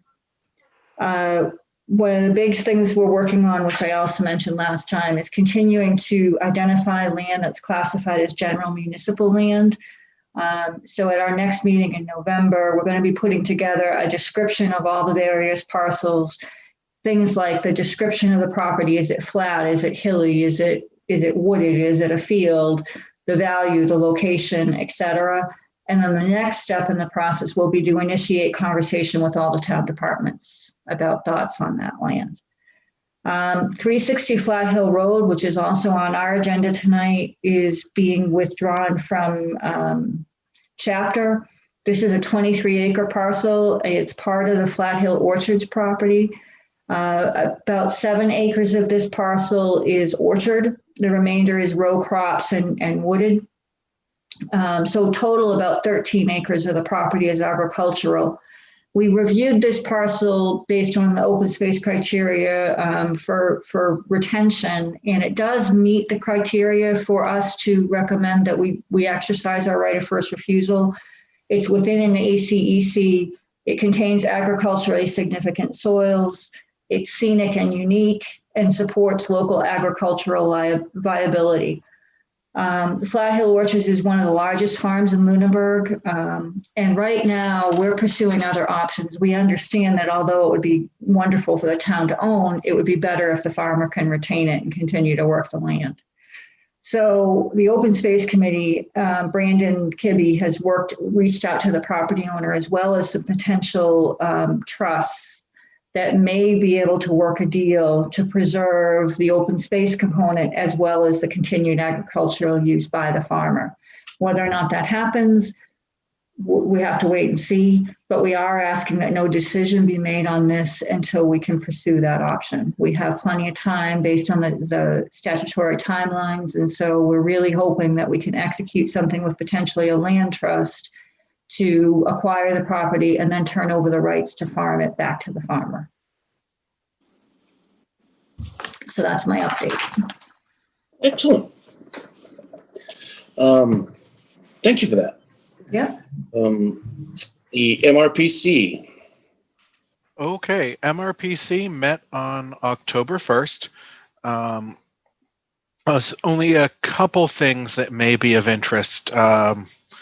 One of which is just kind of some issues surrounding the MRPC overall, and actually the MARPA, the Massachusetts Association of Regional Planning Agencies.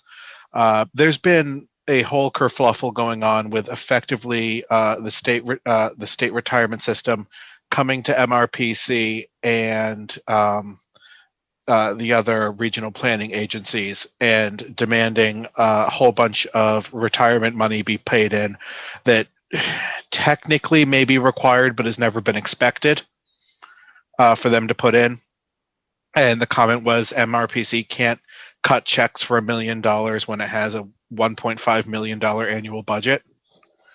So to that end, the Mass Association of Regional Planning Agencies has hired a consultant to protect its interests, including MRPC's, to file legislation in January.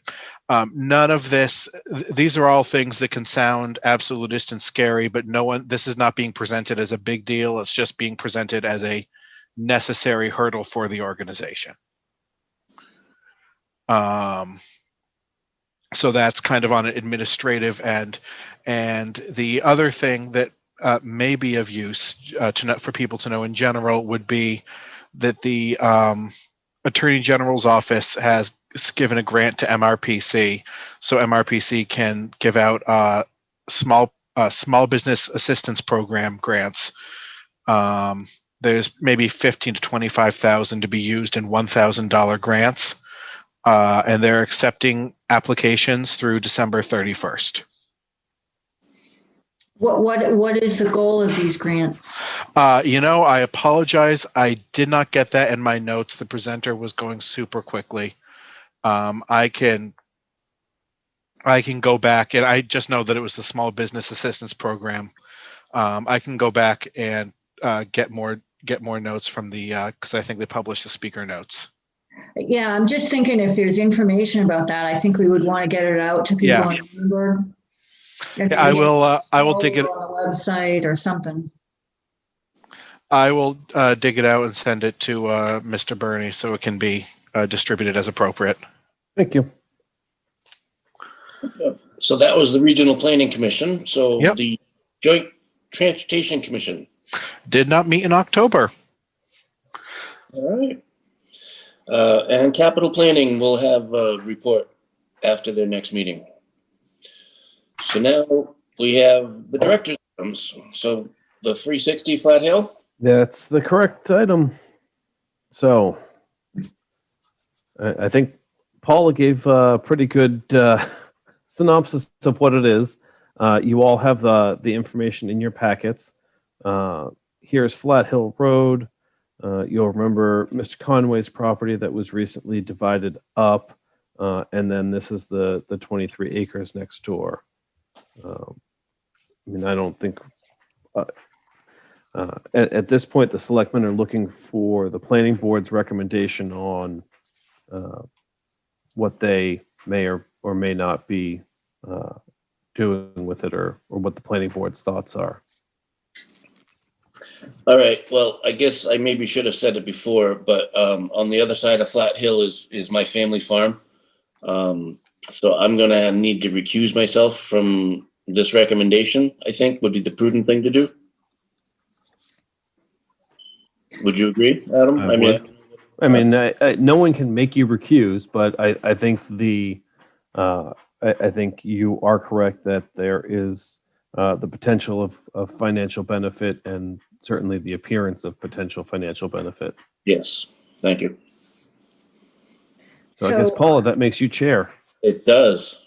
It does make me chair, and I'm certainly open to discussion, but I do just want to point out the Open Space Committee is recommending that the Board of Selectmen, and I would hope that the Planning Board would hold as well, until we can explore whether or not there's another option other than exercising our right of first refusal. We have plenty of time under the statutory requirement, so I don't see any need for us to act on this tonight. The only impetus for acting on it is the town has a policy that the select board receive comment within 30 days of a qualifying offer and a complete submission to the town. And that 31 days ended on Saturday. Well, from a planning perspective, one of our goals is to retain the rural integrity of our community, and that's one of the goals in our master plan. And as a farming community, I think the preservation of a farm is important from a planning board aspect. So personally, I would, and I'm more than interested to listen to everybody else, but I would recommend that we echo the Open Space Committee sentiment that we explore any option to maintain the viability of this as agricultural land. But that would be my recommendation, because there are other options that we're exploring. I am very much in agreement. I agree that that is part of our master plan, and that is part of what makes Lunenburg. So I would agree 100% with trying to pursuing the avenues that would let it maintain agricultural use. Eric? Are you still with us, Mr. Torgensen? Yeah, yes, ma'am, I'm here. I have nothing to add to that, though. So do you concur with that recommendation? Because I would need a motion to that effect. Am I the only one that can motion? I will motion it. Okay, is there a second? I will second. Okay, all those in favor by roll call, Matthew Brenner, Aye. Eric Torgensen, Aye. and an aye from myself. Thank you. I will send that memo off. Okay, back to you, Mr. Chair. Oh, you're more than welcome to finish up if you want. All right. So Adam has another ditty on Yeah, just master planning. I've been and continue to be working with the Donahue Institute on the population projections. I've given them some information. They're in the process of working to catch us up with where we should be, and then begin the projection process for the next 20 to 40 years. Very good. Well, thank you for that. So now we're at meeting schedule, 6:30 p.m. Remote participation until further notice. We've got a November 9th well, it says workshop, but we've also got a continuation of our public hearing for Bright Farms. Right. And I think that we've tended to flip workshops to the second meeting. So I think my recommendation would be we workshop on the 23rd and leave that. It's a question mark because that's the week of Thanksgiving. But if the board is going to implement their new process of closing hearing, waiting for draft decision, and then issuing approvals, the 23rd would be your first opportunity to actually issue an approval for Bright Farms. So I might recommend that you leave it on for that purpose, and then make a determination on the 9th if you think that it's something you want to not do because of availability or otherwise, being that it is the week of the holiday. Can I just throw out an idea? Please do. I don't know if we really can do this, so tell me if we can't. But my thought was to have a draft decision, hoping that everything goes swimmingly on the 9th and that we are ready to issue a permit for Bright Farms, that we have a draft to work from.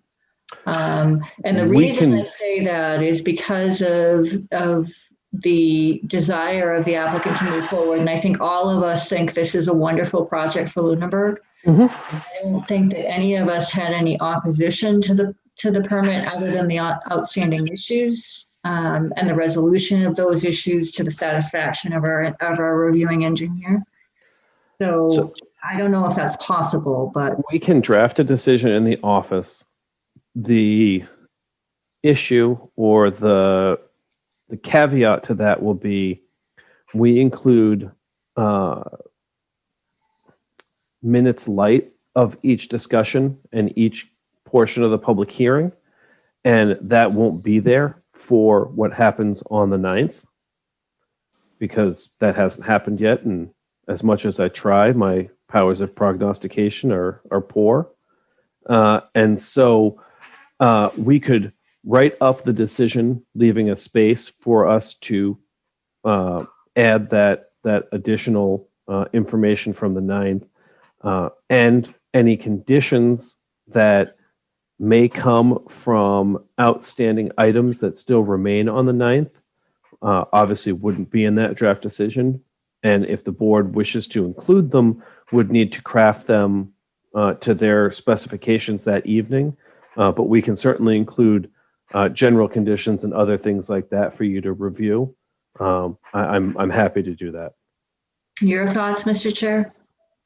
Well, I think that given their schedule and our interest in helping them meet their schedule, maybe drafting that in a group after the hearing could be our workshop. Right, so if we had a draft to work from and then we revise it and tweak it that night, that's my thought. And if you happen to vote that evening, even if the decision isn't fully written or signed, they have the approval and they are allowed to move forward at their peril. They're not required to have a written signed decision to legally move forward. You've given them the approval. And that's great, but if we could have a draft, I don't see any huge issues that we're gonna have, honestly. And I'm not disagreeing with that, and I'm happy to do the draft. I just wanted to make sure that we're all on the same page, that it doesn't need to be completed. Yeah. It'd be nice if it could be. I think from their perspective, they like to have the permit, but at least we can use that as a starting point, as Mr. Allison said, and tweak it and write it and change it that night. Oh, and you say that, and it brought to mind something that I should have mentioned in director's items. The town is working on DocuSign, getting a DocuSign account. So I may be sending you folks some random blank test pages, so you can start to familiarize yourself with DocuSign, and we may be able to use that to avoid you having to come into the office other than to sign A&Rs. For permits and whatnot. Cool. Oh, dang. Awesome. All right. Now, in our in our plight to help Bright Farms and nothing against them, nothing against any of the application process to this point, but I would like to remind you, Adam, to be sure to keep us in check if we are being careless or being over helpful or overzealous in any way. Please do rein us in, because we need to make sure that everything gets checked off. So I just wanted to add that. No, I think it's completely reasonable to put together a draft decision for a project like this, where I don't think there's a lot of issues outside of technical issues, and I think that we can make it work well enough. Super. So our 16. So the reason. Oh no, 9th and the 23rd are our regularly scheduled meetings. So the special town meeting. We've had on our agenda to meet a few minutes before the actual meeting previously. I don't know if it's important, and I just wanted to bring it up because we actually did use it once. We set the meeting for like 10 minutes before the town meeting, and something came up, and we felt that we needed that opportunity to get together and discuss and deliberate. So I don't know if anybody feels strongly one way or another about it, but in the past we have set it for 10 minutes, 15 minutes before town meeting, and as long as we set it and it's published and posted, then we can do it, but we can't if it's not. Correct. So question about town meeting. We have this bylaw. What aids are we going to put forth to explain the changes we've made in the bylaw at the special town meeting? Well, the bylaw will be printed in the warrant. Right. But people And aren't going to understand the changes. what do you mean they won't understand it? It's only like 18 pages long. Exactly. No, I'll put together a few slides. Mr. Bernie, I would be, if you're amenable, I would be very happy to work with you and collaborate on that if you'd like, because that's a big part of my professional background is in slide design and teaching and communication through those. Sure. So I would like to either, Before you get too far, I just want to say that we don't get a lot of input on the design because it all goes into one presentation. But as far as layout and stuff, we can work together on that. That's I meant layout and whatnot. Okay. I noticed for the earth removal bylaw that your slides were more thoroughly and smartly designed than many, and that there was a notable difference in style. Well, thank you. so do we want to look at that presentation on the 9th, or do we want to meet earlier on the 17th to do that? I'd like to see it beforehand myself. Then I'll try and get it together for the 9th. If you can, that would be great. And we'll just post a 6:30 on town meeting night, and worst case scenario, we never open a meeting. Okay. How's everybody feel about that? That's good with me. I think that's the wise move. Yeah, me too. Better to have it and not need it. Hmm. Exactly. All right. Does PAC want to say anything? This is public comment. Are there any board comments or concerns?